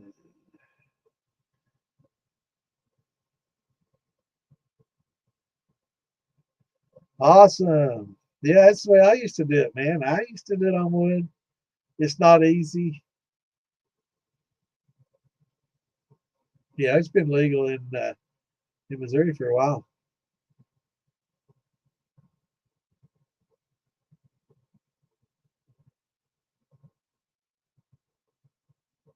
All right, let's see what Texas Stan's got going on here. I got to scroll back and see what his last something about lead. I'm not following what he's saying though. Oh, he's making some good blackberry. Awesome. Yeah.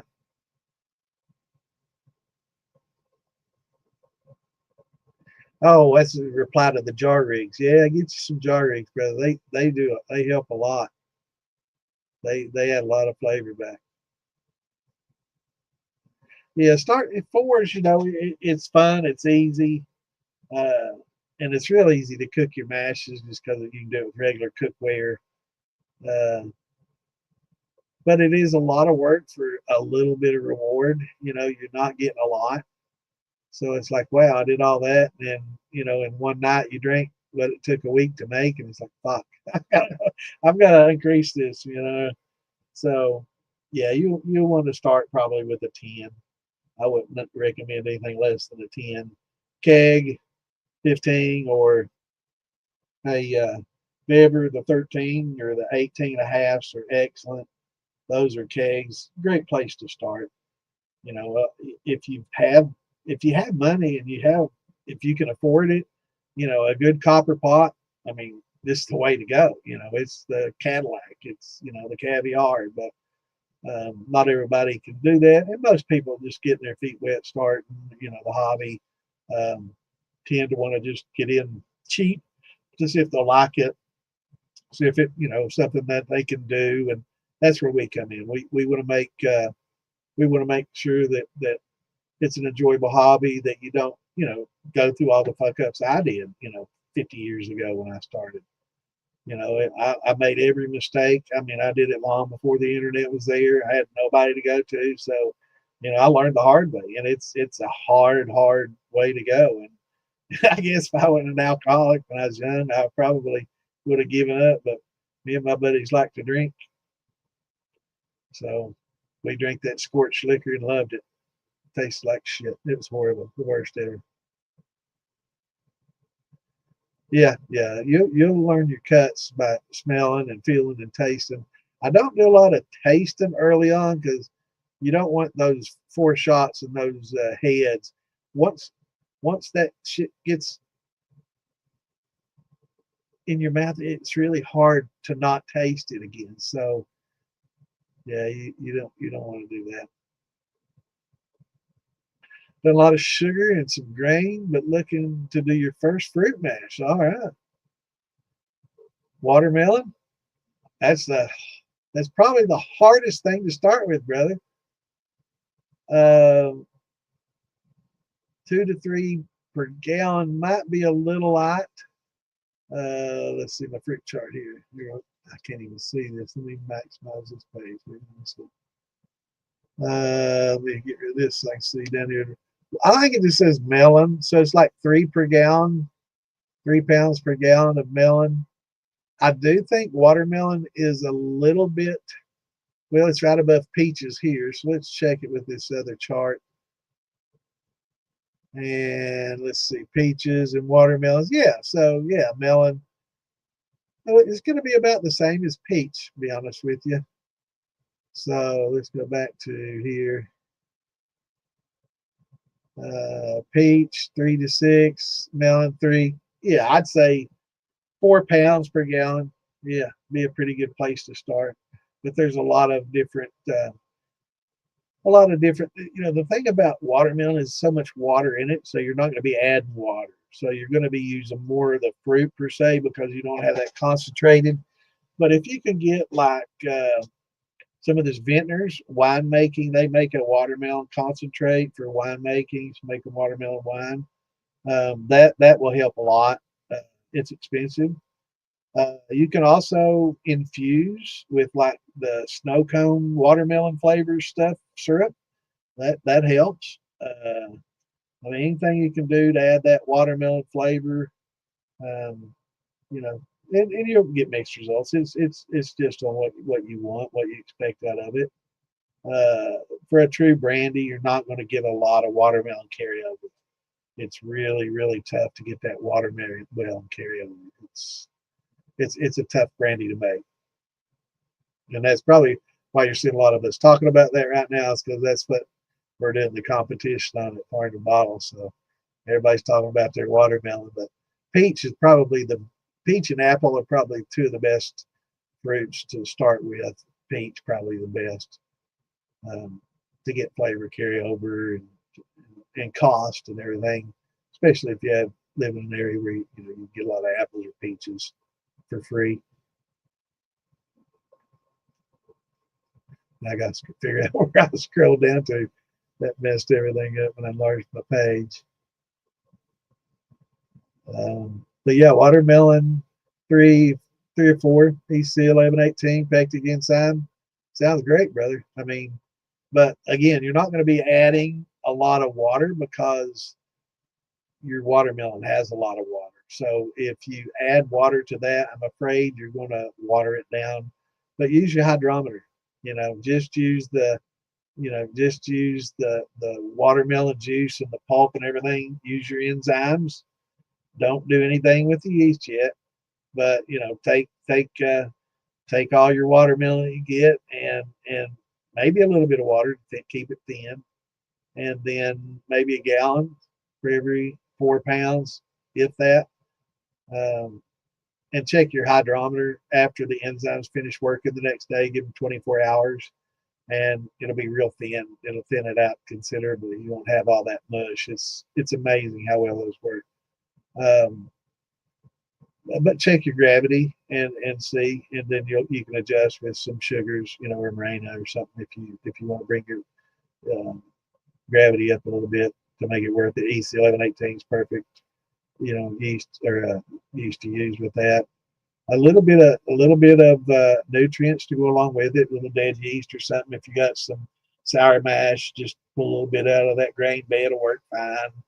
You can throw in a little if you got some bran flakes, you can grind those up and throw them in there. If you got a little malted barley, you can throw that in there to just feed, just as a nutrient, not for a grain, but it's a great food as well.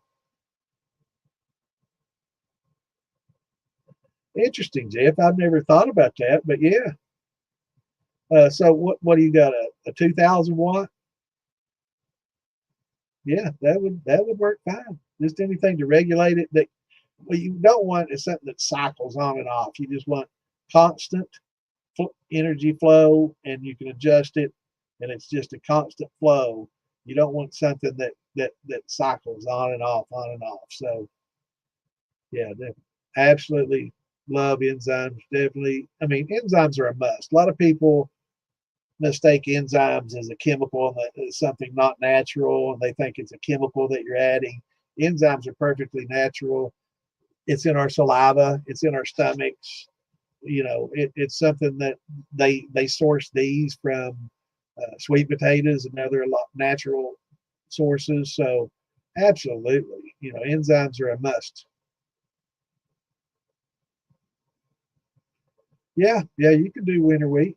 It's malted. It gets a little less grassy and it's a little easier to work with if you malt it first and dry. It's really hard to grind, but yeah, malt it and let it dry and then crack it up, or like a roll or smashed, or but wheat works great. But alone, I've never done it by itself. But in 10% to a mash bill, yeah, it adds some sweetness, grassy sweetness.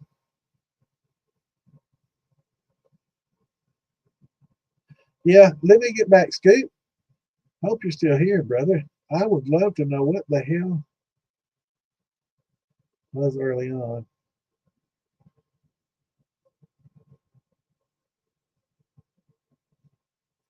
Did I miss Alan Bishop saying hello? What's up, brother? Yeah, we're going to have Alan on here in, I think, the first or second week of July. We're going to have Alan on here to jump in and chat. Always great to have Alan on. And I'm sorry I missed him. I didn't see it until I scrolled back. I swear to God that wasn't there. I think it adds this shit back in as it goes. I did not see that. I doubt he's very busy. I doubt he's still on, but if you are, sorry, brother, and I can't wait till July to have you on. That's a wealth of knowledge out there. And a great guy. Man, I can't believe I missed that. I'm on, Scoot. Where's he at? Well, if somebody can find it, let me know, because it sounded like something I need to know about. And I hate spending a lot of time scrolling back looking.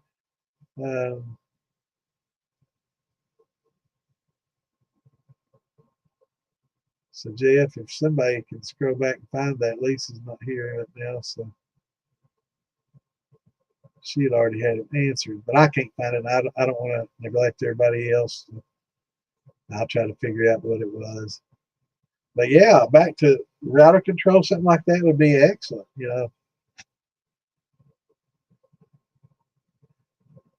I ain't gonna hush.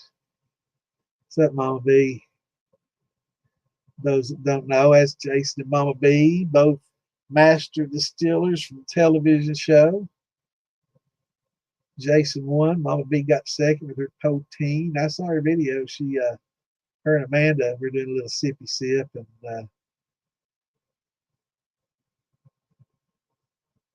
it was pretty cool. But wait a minute. I just might have a little bit of that Mama B poteen left. I have to do a little sippy sip. 110 proof. Mama B poteen. It is good.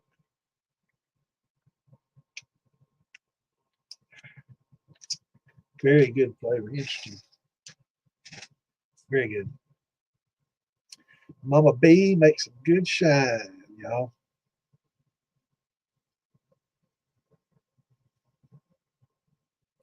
Well, I appreciate it, brother. I tell you what, you all keep getting in here and saying that. I won't need to. I'll just have 200 or 300 of you promoters in here.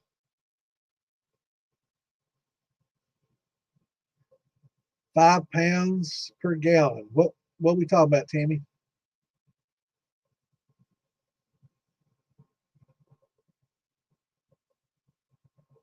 Are you talking about the watermelon?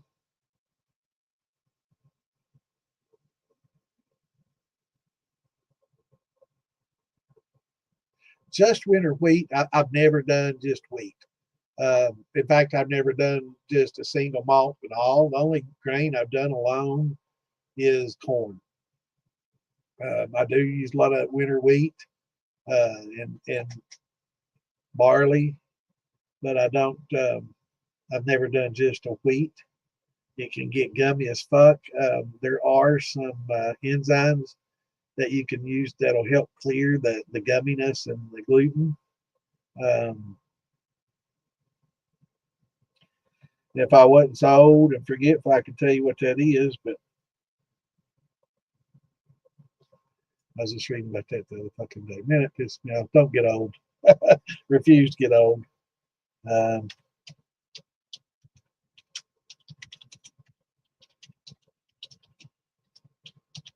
I was just reading about this the other day.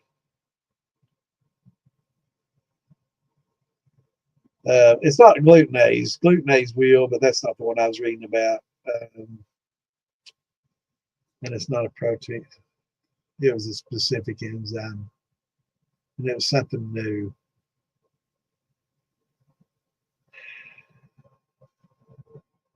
A mind's a terrible thing to waste, man. So don't get old.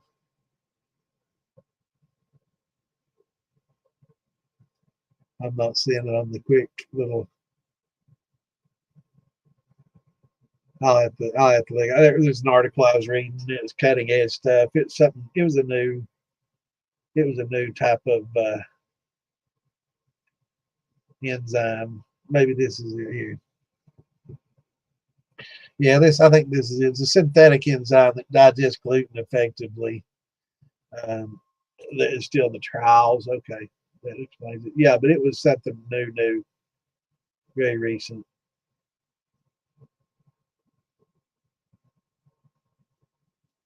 And I think they're doing it for people that have issues with glutens, but it also works well in a mash with a lot of that haze and stuff.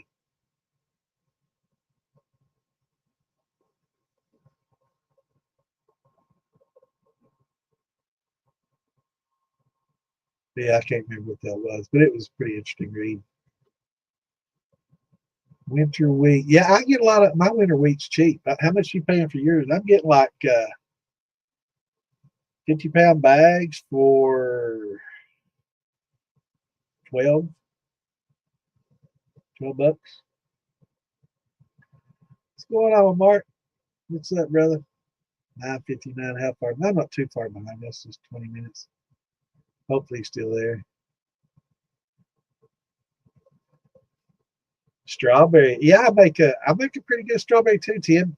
I've got a strawberry wine that I made, and it went kind of dry. Actually, it went drier than I wanted it to, and it's not sweet at all, but it had a good carbonation to it, and it's like a champagne at this point. And so I decided to keep it that way. It's a very dry strawberry champagne, and people love it. But you have to love the dry. Pucker up. It's just like you coughing dust. It's dry, but it's really good. Low calorie, not a lot of sugars, and the gals that I trade it to for bottles, they love it, and they like the fact that it doesn't have a lot of calories, and they like the strawberry flavor without all the sweet, and it's got a lot of alcohol in it, so they like that too. Ding ding, that's all I need to hear. We'll be back. I know you said that a minute ago. Probably about the time somebody look and see what Cooter or whoever that was said something. Somebody said something. I need to know what.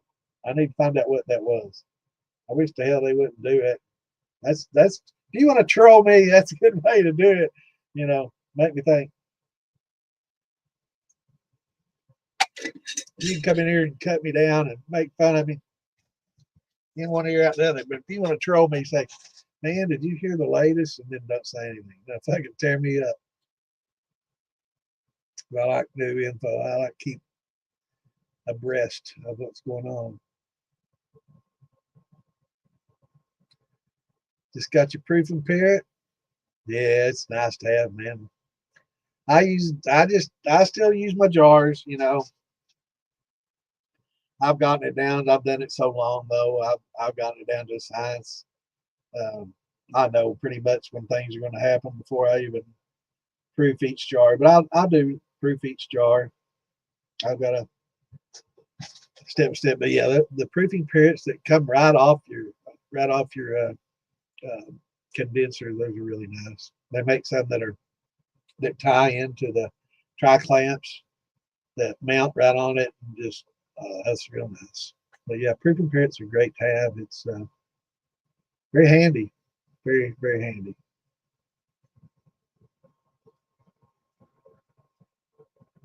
Scott Crew, okay, I'll talk to him. I'll talk to Scott.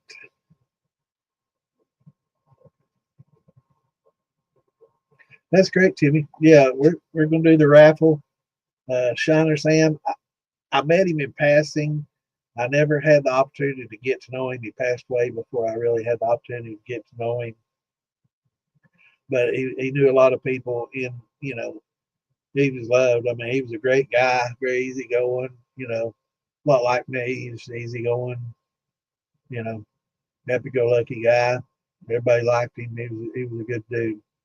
I didn't get a chance to know him real well. I saw him, in the groups and stuff, commenting and stuff. We met in passing at one of the festivals and stuff, but everybody's busy and got shit going on, and I never had the opportunity to sit down and talk to him. But would like to. It's kind of like Cyrus, we've been in groups and never had the opportunity to sit down and chat. That's another dude I'd like to get to know. Um, but yeah, I regret not getting any better. But yeah, his wife's having some issues and having to go through. I guess he died intestate. He didn't have a will probate, so everything's in probate. And it's a little bit of an issue there. Trying not to get into too much of the personal matters, but she could use some help. She's having a really tough time and kind of trying to choke her out, money wise, trying to play the lawyer game, lawyer up and drain all your money to where you don't fight it anymore and you just give up. And hopefully we can help her. We shouldn't have to give up.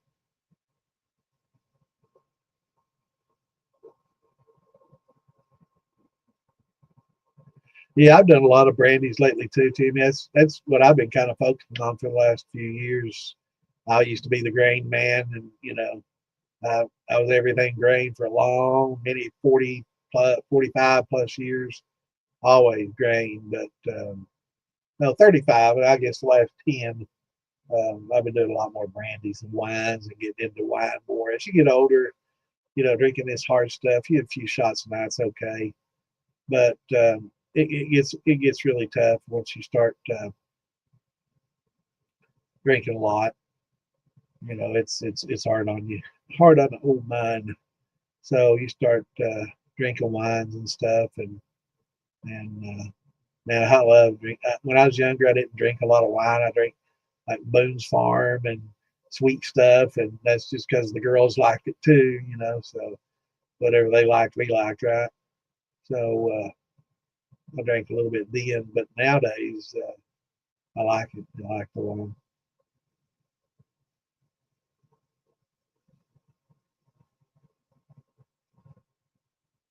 Okay, brother. Well, I've got several here to look through.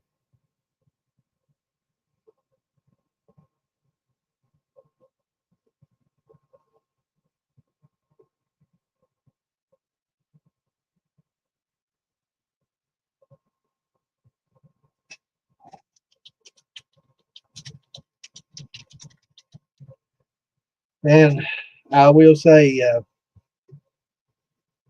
in the groups and stuff, be careful what you say, and we talk about on here, don't we don't talk about selling, and we don't talk about big steals, and we don't talk about mass production, and this is a hobby, that this is kind of a do at home, have fun hobby kind of thing.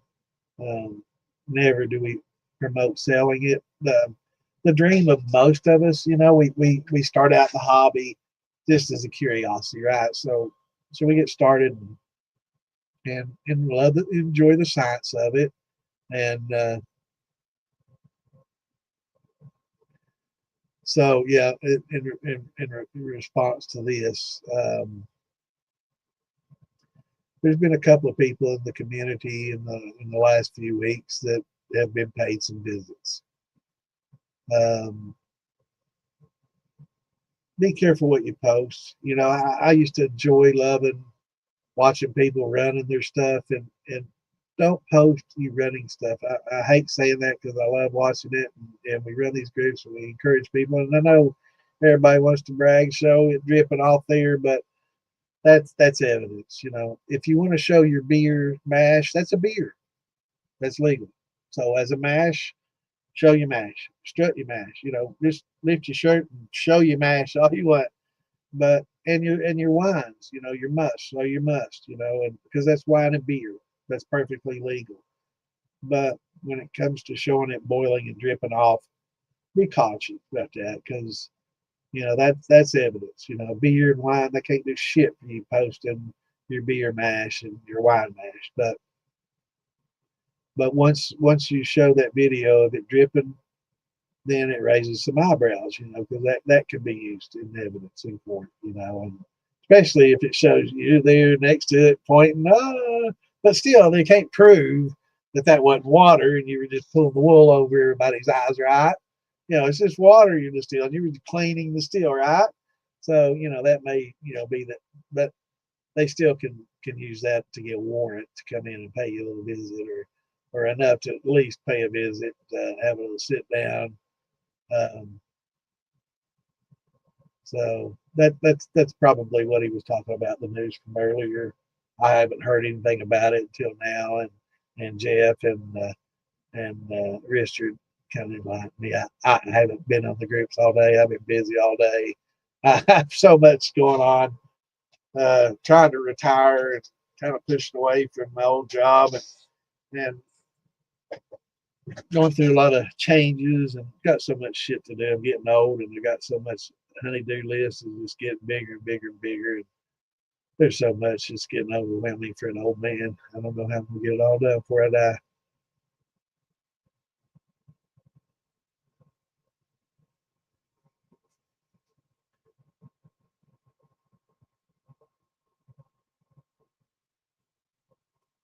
Yeah, you only use 10%, so just burn out the other 90%. What are we talking about, brother?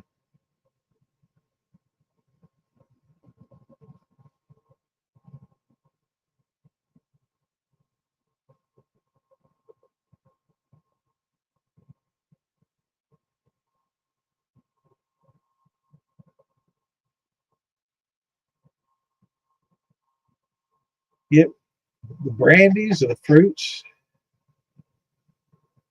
Oh yeah. Well, you can pasteurize the wine to kill the yeast, um, for sure. A lot of times people will use potassium metabisulfate. I'm sure you're familiar with that if you're a winemaker and brandy maker, but Campton tablets, it's the same thing as a Campton tablet, except it's a lot cheaper to buy as potassium metabisulfate than it is as a Campton tab. Those are pre-measured little tablets. For those that don't know, it's a chemical that's used to kill yeast. Um, and to somebody like us that distill, it's like, why would you ever want to kill the yeast, man? You want to keep those yeast till they work until they're dry. But in winemaking, sometimes you don't want your gravity to reach 1.0, right? You want it to be a little bit sweet. So when it gets to like 1.010, you throw in the potassium metabisulfate, it kills all the yeast off, and it doesn't ferment dry.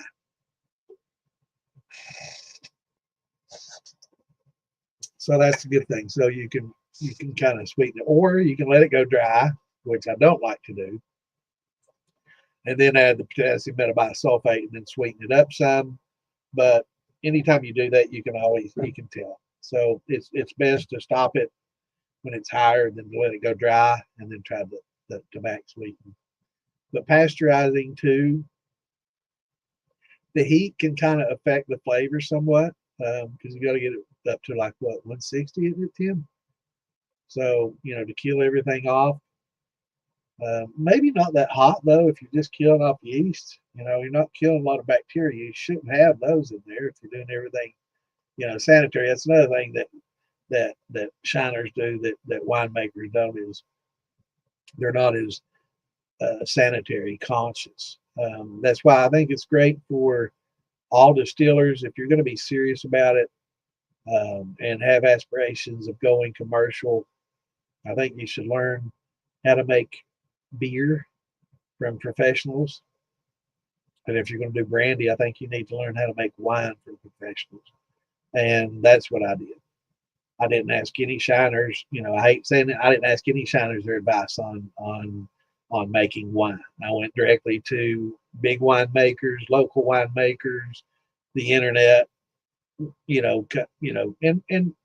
take everything with a grain of salt. You got to really consider the source. There's a lot of information out there, and there's a lot of disinformation out there. So, but really learning from winemakers and beer makers is the best way to make whiskey and brandy. They except, like in beers, they do the hops thing, so you're going to eliminate that. In the beers, they do a lot of protein rests and things like that to eliminate the haze that we don't worry about in distilling. So you're not going to be really that concerned about that. So there's some shortcuts you can make from the beer making processes, and the same with wine. We're not going to stop fermentation, like that, but we don't want it to go dry. So unless you're set up to where when it gets to that 1.005 or whatever, really close to 1.000, and it's got just a tad of sweetness left, if you're set up to run it immediately, that's great. But if you can't rack it off and run it, then it's going to end up going dry on you. So if you use the potassium metabisulfate, you can stop that. You can also, maybe at like 1.010, add what's called potassium sorbate. And that doesn't kill yeast. What it does, it makes your yeast go neuter. It neuters them so they don't reproduce anymore. So they just die naturally, and then they die out. They don't reproduce, so you don't have that cycle continue yeast production. So you can help things, get sweet that way by just killing off the yeast and letting them die slowly with less stress than killing them. Just let them die of old age and no reproduction, and that works pretty well too.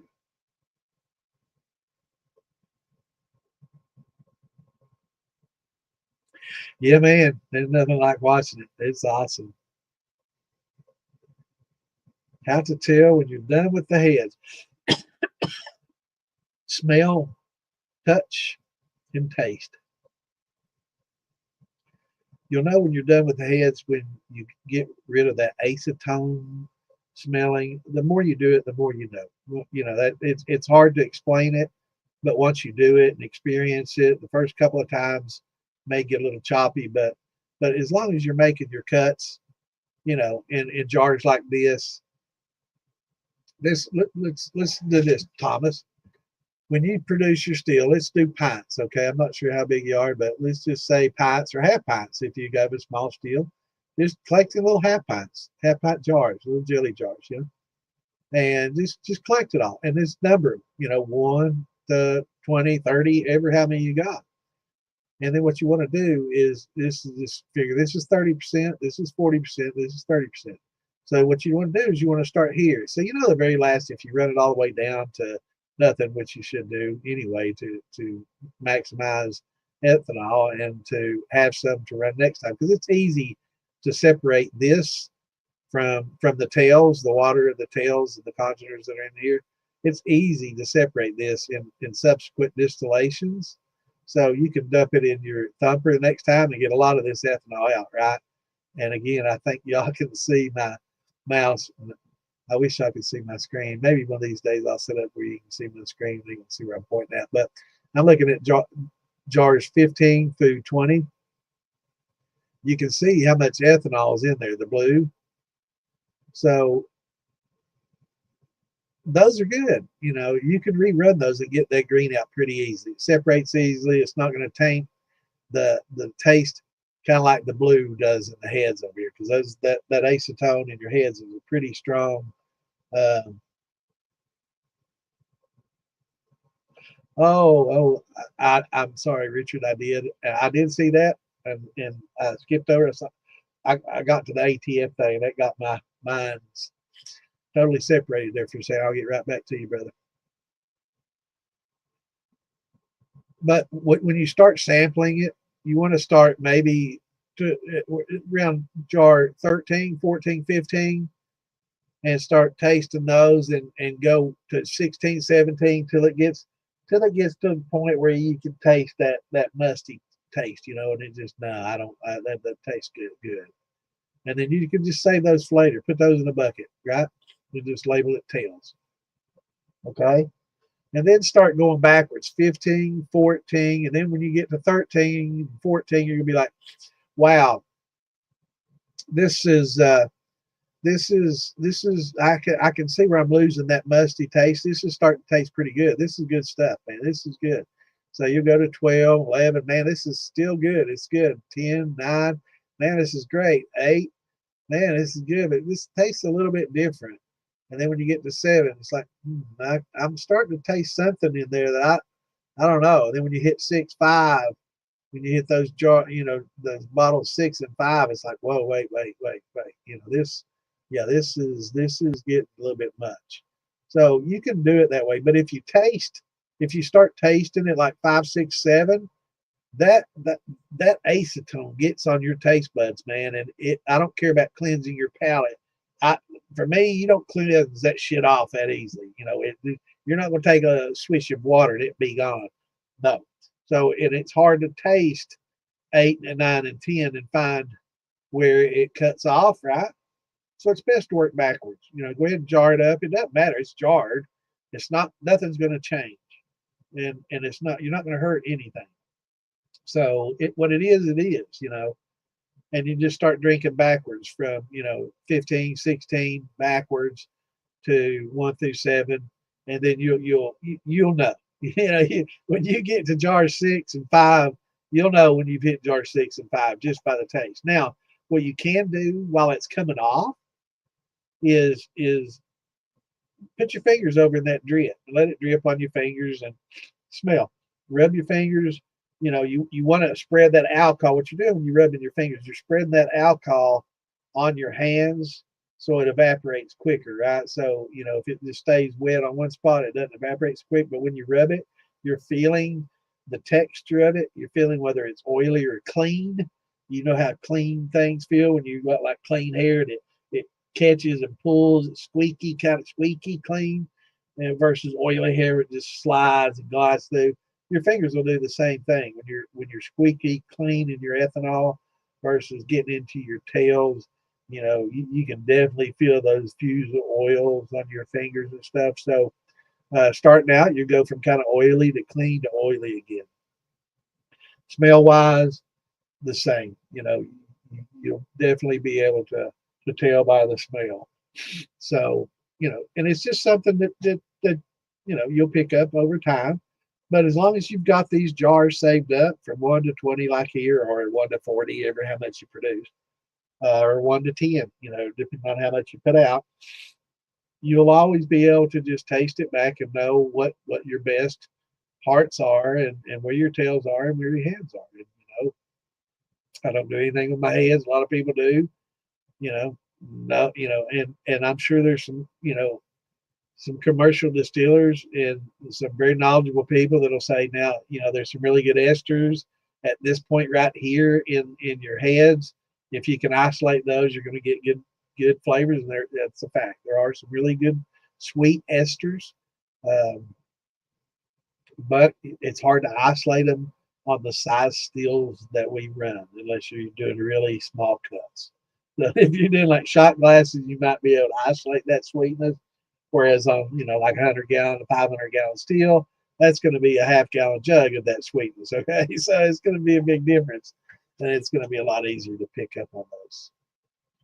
All right, now Richard's question.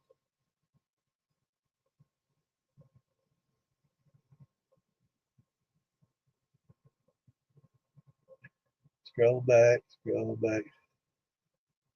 I do remember seeing it. I got my mind on that ATF thing.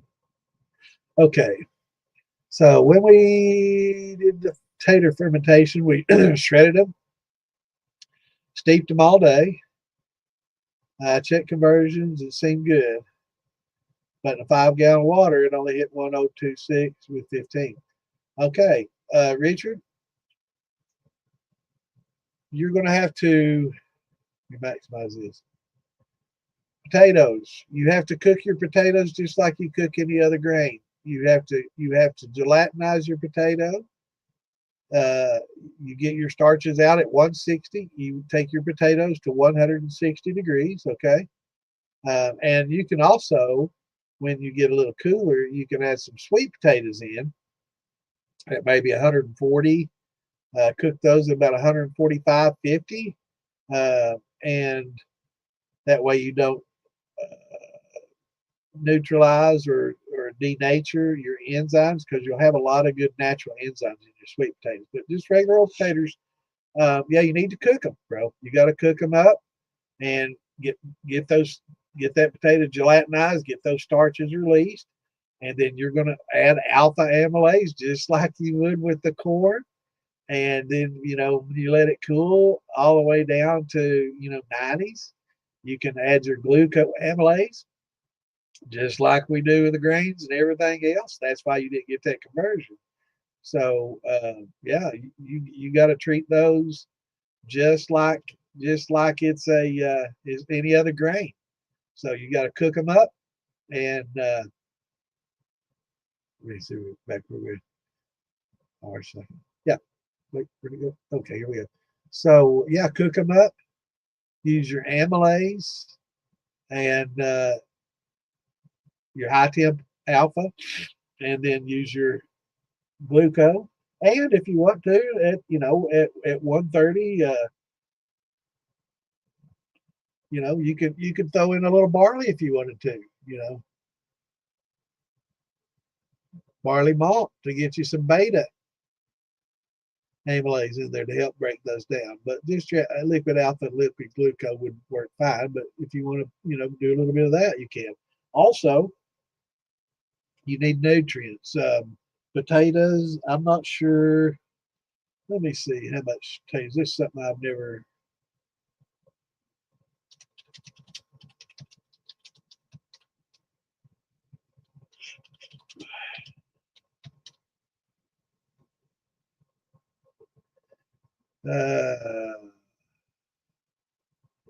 Yeah, I don't understand all this shit. They don't understand Yanifan. I have to break it down for the stupid AI. Yeast, assimilable nitrogen. Yeah,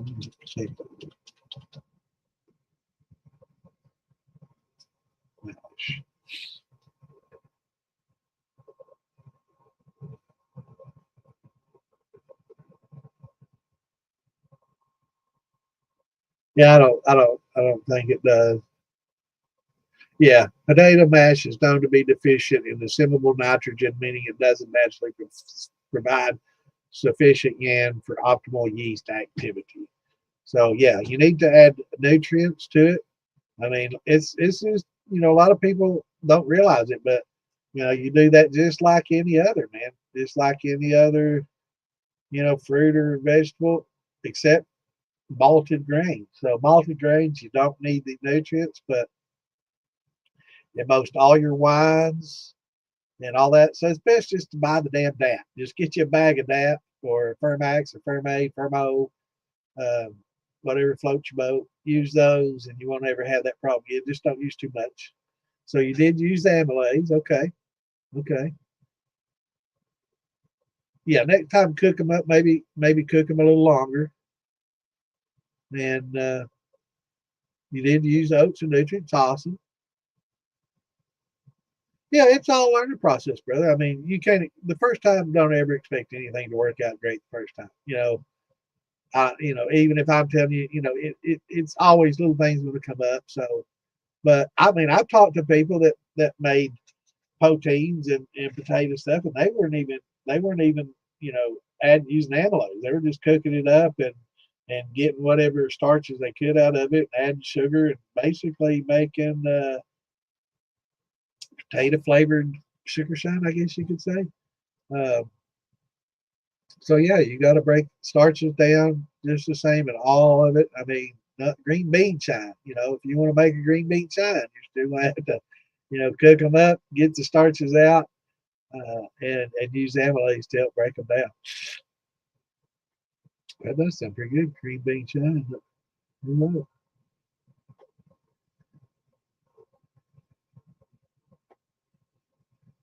But yeah, it's all a working process. Maybe cook them up more. What was maybe your potato to water ratio? Let's see. Does this have? I don't know if this does just fruits. I think there was another one that somebody put out that might have been a little better than this one. Who was it? Wasn't it Chris and It's Time to Shine or Tougher? I can't remember who it was. Somebody put one out though that had actually some more vegetables added to this list, and it was a little more extensive. Let's see if I've got that on hand.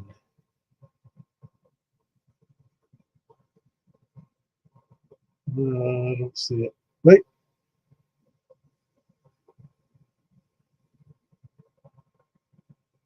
Oh, that is it. They're down here at the bottom, and I was hiding it. Yeah, I'm a fucking idiot.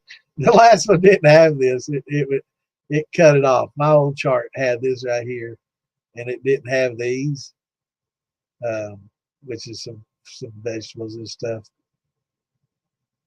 Oh yeah, I can't believe I was hiding that with the text. I'm getting fucking silly. But yeah,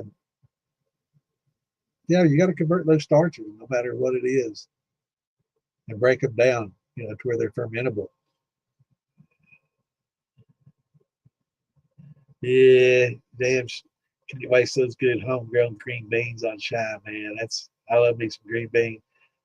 My grandparents used to do some heirloom beans, and they had a not white half rounder, but they had what they called a shucky bean and a greasy bean, and it was a specific heirloom green bean that they grew for many many years. My grandmother, probably for 30, 40 years, always had a few jars of these green beans, and every year, out of what they grew, she'd keep a jar full and dry it out for the next year, right? Just kept doing that for years over. Man, those were, I don't even think you can get them anymore, man. But they were so big. They were a big, wide bean. And oh, man, they had such a best flavor. Miss my granny and miss her cooking, man. She was, everybody knew her in Eastern Kentucky, in Pike County, she's one of the best cooks. They had a little restaurant there back in the Depression days.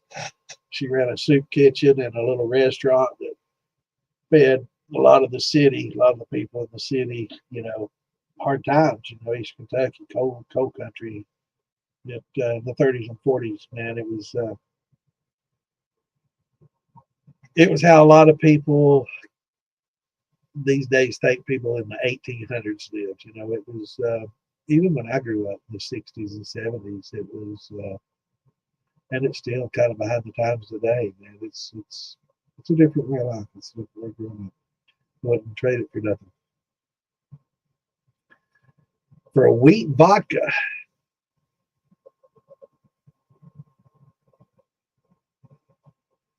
I wouldn't add sugar, brother. If you've used dextrose is such a great thing to use. It's expensive, but if you're using it to bump, it's not expensive because it doesn't take much, right? It dissolves readily, and the yeast love it. So it doesn't, you're not getting off flavors from using it. You're not going to get any crash issues, things like that. So I always keep some dextrose on hand. That's what I use for my grain to bump. It's just a bumper, and so you're not getting a lot of that bite. You're not going to get any of that bite especially with the dextrose, um,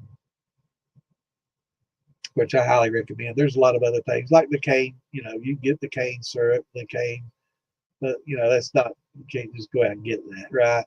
Dextrose. Phil Billy got an excellent line. If you can, if you're close to him and you can get it without paying shipping, it's cheaper than anywhere. Amazon is like $90 shipped for a 50-pound bag, and that'll last you a long time for just bumping your vodka up. And that's what I would do. I wouldn't do a 1040. I would bump that up. But you should be doing a little better with wheat. Even if it's just a solid wheat. Wheat tends to be sweet on the sweet side. Uh, how do you deal with the gumminess? I've never done an all wheat, but I do know when I get a lot of wheat and rye and barley and oats, it starts to get a little bit, when I get a higher percentage of those, starts to get gummy. And I wouldn't go 180. No, I wouldn't stretch it that far. I would take it 1040 to 1060 and or 1070. 1080 is a bit high. We were talking with the guy earlier. It gets a little body, and you're going to add a lot more. But yeah, I'd go to 1060, 1070 with some dextrose, and you won't notice a flavor um, issue at all. But is this a true vodka? I mean, are you distilling this to 190, or is it a good flavored vodka that comes off at about 160 to 80 that has a lot of good fucking flavors? It's not necessarily a neutral. I mean, I've made vodka that makes Tito's taste like trash. I mean, trash. And everybody loves Tito's. I can make Tito's look like trash. But, I didn't come off at 190 either. I carry flavor. So technically it wasn't a vodka. It was just a all grain, or not even I guess pure grain. I don't know what proof you have to come off of that. Absolutely. But yeah, I've made. I mean, I've got Tito's. I drank Tito's a lot.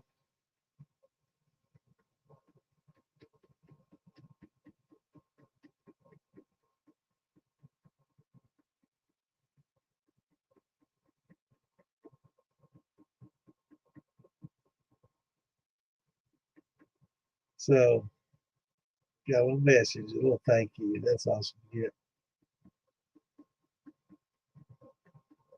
Dragon's tongue beans. Now I'm not trying that.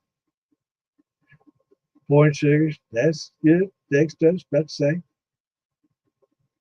Yeah, yeah, yeah. It's definitely for straight drinking. Yeah, I who knows what vodka tastes like, and when you mix it with orange juice and all these other different things, it's like it gets lost. But yeah, drinking it, straight. Um, yeah, I smoke Tito's. I make Tito's taste like trash. You should taste my vodka. It's awesome. And my grappa, probably the best you put your lips to. I'm sorry, Brian. Sorry, Brian Battle. He's a good guy, great guy, a great story, and he makes excellent grappa. I can make some pretty good vodka. Definitely better than Tito's ever dreamed of.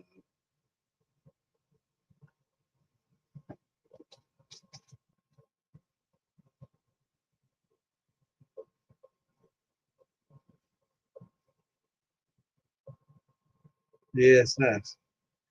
Every once in a while I get a thank you from people thanking me for taking out the time to help.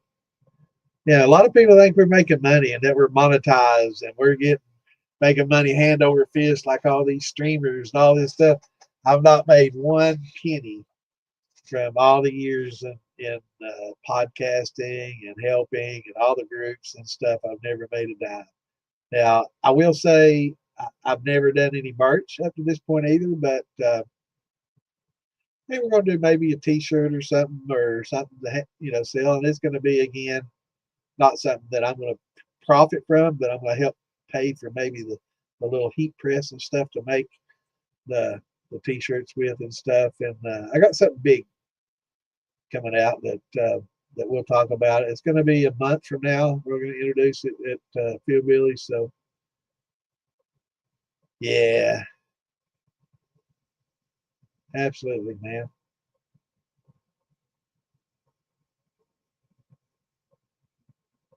Absolutely. I'm just passing on what I've learned. You know, a lot of what I learned was the hard way, and I've learned a lot from other people. You know, all my brandy and wine knowledge came from me talking to other people and winemakers and stuff.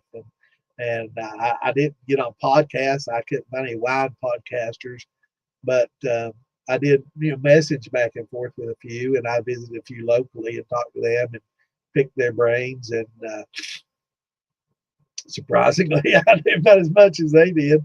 There's one I may talk to and try to maybe go in partners and do a little a distillery maybe, because he makes some really good wines, and I think they would maybe turn out to be some excellent brandies, or maybe learn to maybe make some brandies with their mistakes. Everybody makes those, right?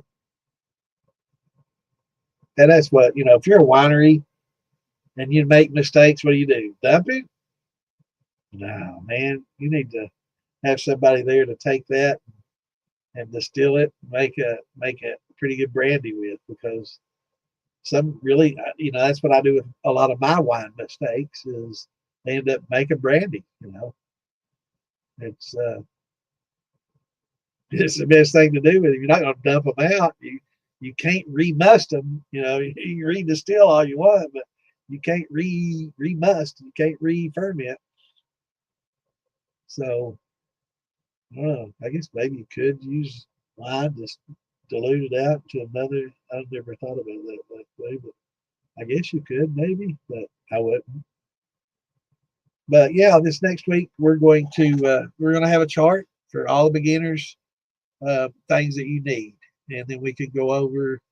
Again, we're not going to be here Saturday. I've got something going on, so I'm not going to be able to make it. Look for. I will make a post though about what I'm going to be doing this weekend. It'll be pretty interesting. Some of you guys may want to tune in. But we'll be back. We'll be back next Wednesday. So I definitely will miss everybody this weekend. I hope everybody has a great weekend. And there's going to be some weekends that I miss. I know Philbilly has got a festival coming up, July 11th and 12th, I think it is. I'm not going to be on that weekend.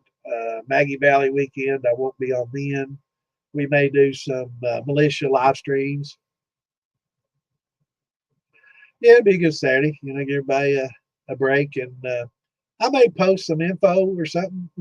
I won't be going live, but maybe on in the militia or something, I'll make some posts, and maybe I'll post the sour mash steps and the equipment and things that you need to get started and have on hand. It'll be little things like having DAP, diammonium phosphate. I'll name it. I'll tell you how much it costs at Amazon. Now, I get a lot of shit from Amazon. I know if you've got some mom and pop brew stores locally that you want to frequent and give them your business, more power to you. I'm all about mom and pops. Um, I'm all about Amazon out of convenience and ease. I can sit my fat ass here and type it and boom, make it done. I don't have to get in the car, drive halfway across town and spend 2 hours doing something I can knock out in 15 minutes and end up, save money. But I'm all about that. If you got some mom and pops that you want to, yeah, absolutely. And actually, July, we're going to have Alan Bishop on. I need to make sure and check. Hopefully, we didn't schedule that for the same time that Hillbillies things going on, but I'll have to check that. But yeah, I've got Alan Bishop coming on, and he's a commercial distiller. Okay, I've done a little bit in aging, but I will say aging isn't something that moonshiners do a lot of. in the past? Never. You don't hold that evidence. You get that shit to your bootleggers and it's out the door and you're done, right? It's not something that you age. So back in the day, no, I never really aged anything. I made it, I drank it, I got rid of it one way or the other. We won't talk about that on here, but now in the hobby craft, I've got a 15-gallon barrel upstairs. I got another 15 waiting on me at Philbilly's. I've got this bad mo barrel. I'll probably pick up one from West. Get me a sand motor going on with it. I doubt I do anything with that one because it's got everybody's autographs on it. Actually, this was passed around at Maggie Valley years ago. I signed it. This it wasn't mine. I bought this at an auction. It was somebody else's that they passed around to all those shiners and stuff and people in the industry and we all shined it. There's I mean, there's a lot of master distillers, people from the show on here and everybody. JB, I mean, Raider. There's a lot of autographs on that. So I don't think I'll use it because I don't want it to stain and ruin. So that's just gonna sit on my bar. But Alan, being a commercial distiller, has dealt a lot with aging, and so when we have that podcast, that would probably be a perfect time to discuss aging. So, Andrew, I urge you all, please, if you're on Facebook, look up Moonshine Militia. I mean, you can turn off notifications if you get tired of every time something gets posted, ding, ding, ding, drive you crazy. But it's a great place to be, and we do announcements on there. So if anytime I have a special guest like Alan or somebody like that, like I had, Dan on a few weeks ago or last week, talking about farm to bottle. So anytime I have people on that I'll make a special notice that they're going to be on, and he's the perfect person to ask. I can answer a lot of questions, and yeah, I can do a podcast on aging, but it's not something that it's going to be a lot of information that I've learned and not put to practical use yet. I do know from the small barrels and from staves and spirals and that kind of stuff. I can tell you what I've done with that. But as far as like big barrel, never. I've never filled a 53-gallon barrel. Alan has done many.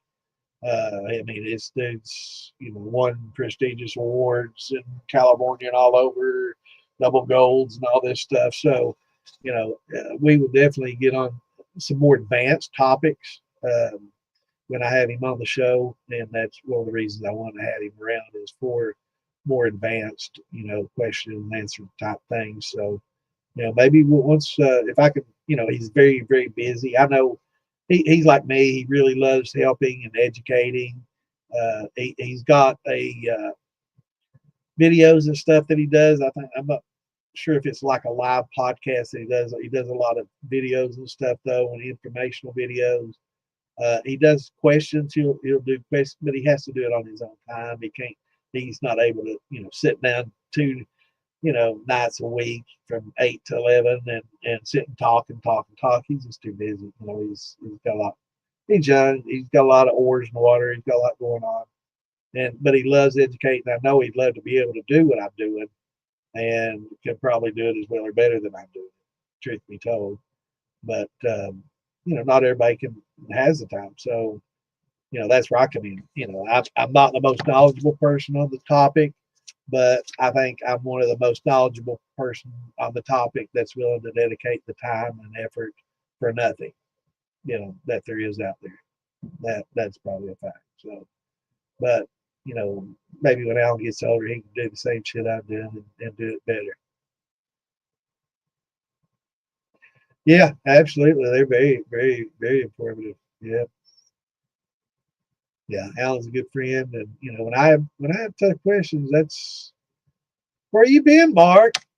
Comes in here dragging in at 11 o'clock closing time. Nobody calling shots. Missed you, man.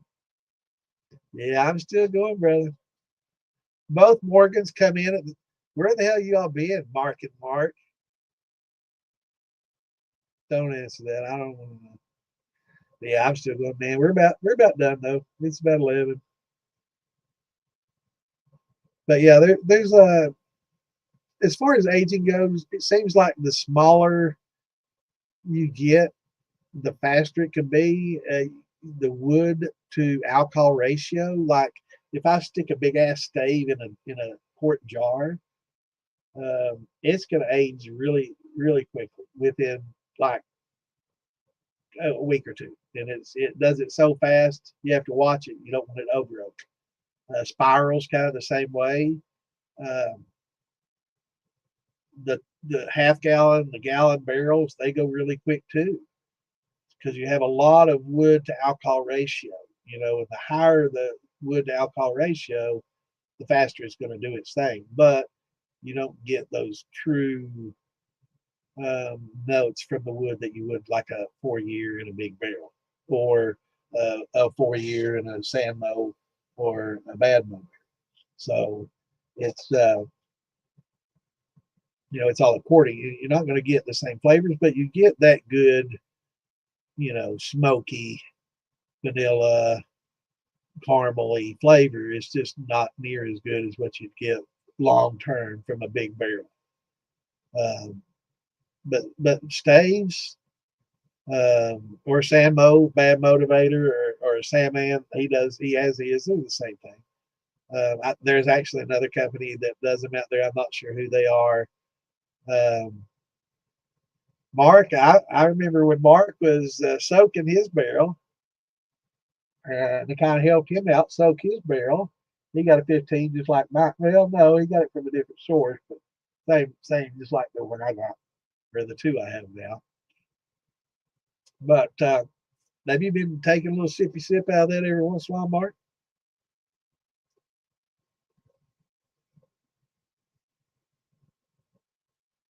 Yeah, absolutely, Richard, for sure. And well, actually, the more they're used, the longer it takes before it starts over oaking. So if you get like a 1 gallon barrel that's been used once, and you fill it that 1 gallon, you're looking at a couple of months, and if that. And so after it's used twice, it might take a few months. And then after you've used it a third time, it may take 4 months. And after you use it 4 times, it may take a year. So, as you use them more, unless you can break them down, you know, scrape them clean and rechar them, there is a limited amount of time unless you really want to go long term.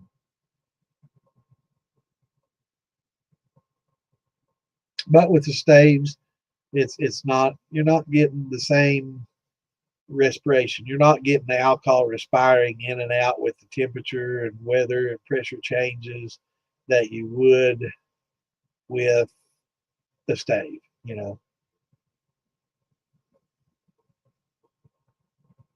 3 times, yeah.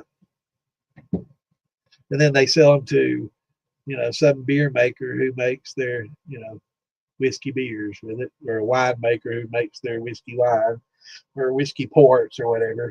There's both of them. Both industries like those barrels for the same reason. I know. I'm trying to think of that, the bourbon beer. What's the name of that? Yeah, my nose is itching like crazy. Every maybe it's tickling from this fan blowing my mustache. What is that beer that Alltech makes?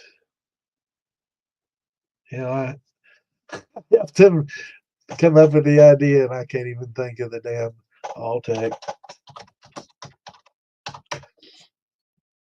bourbon barrel beer, bourbon barrel ale. Yeah,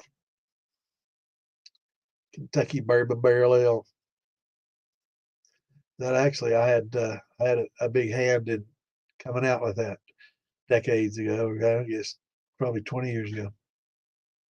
I actually bought a building in Pikeville where I grew up that my family used to own, and put a distillery in there. It's called Twin Barrels.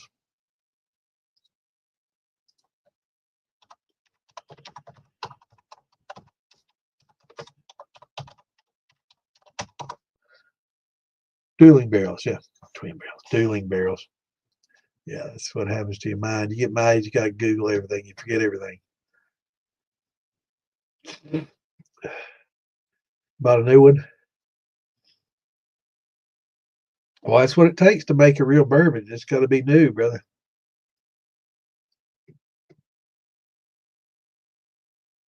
Definitely got to be a new barrel. But yeah, we'll definitely get in on that and some more advanced topics when Alan's on here. So, Anderley, definitely join the militia and look for that because I'm sure that you'll have some questions that'll help you as far as aging wise.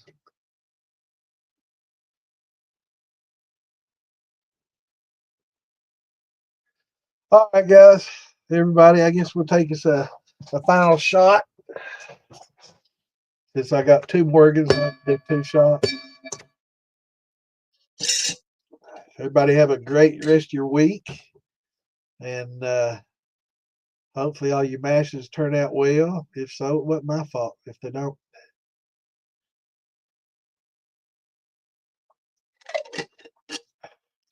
But definitely look for my notice about what's going on this weekend and try to catch that if you can. And if not, I will see you guys and gals in here next Wednesday, next Hump Day. So everybody have a great week and a great weekend. And we will see you all next week. Sign on and take care and salute.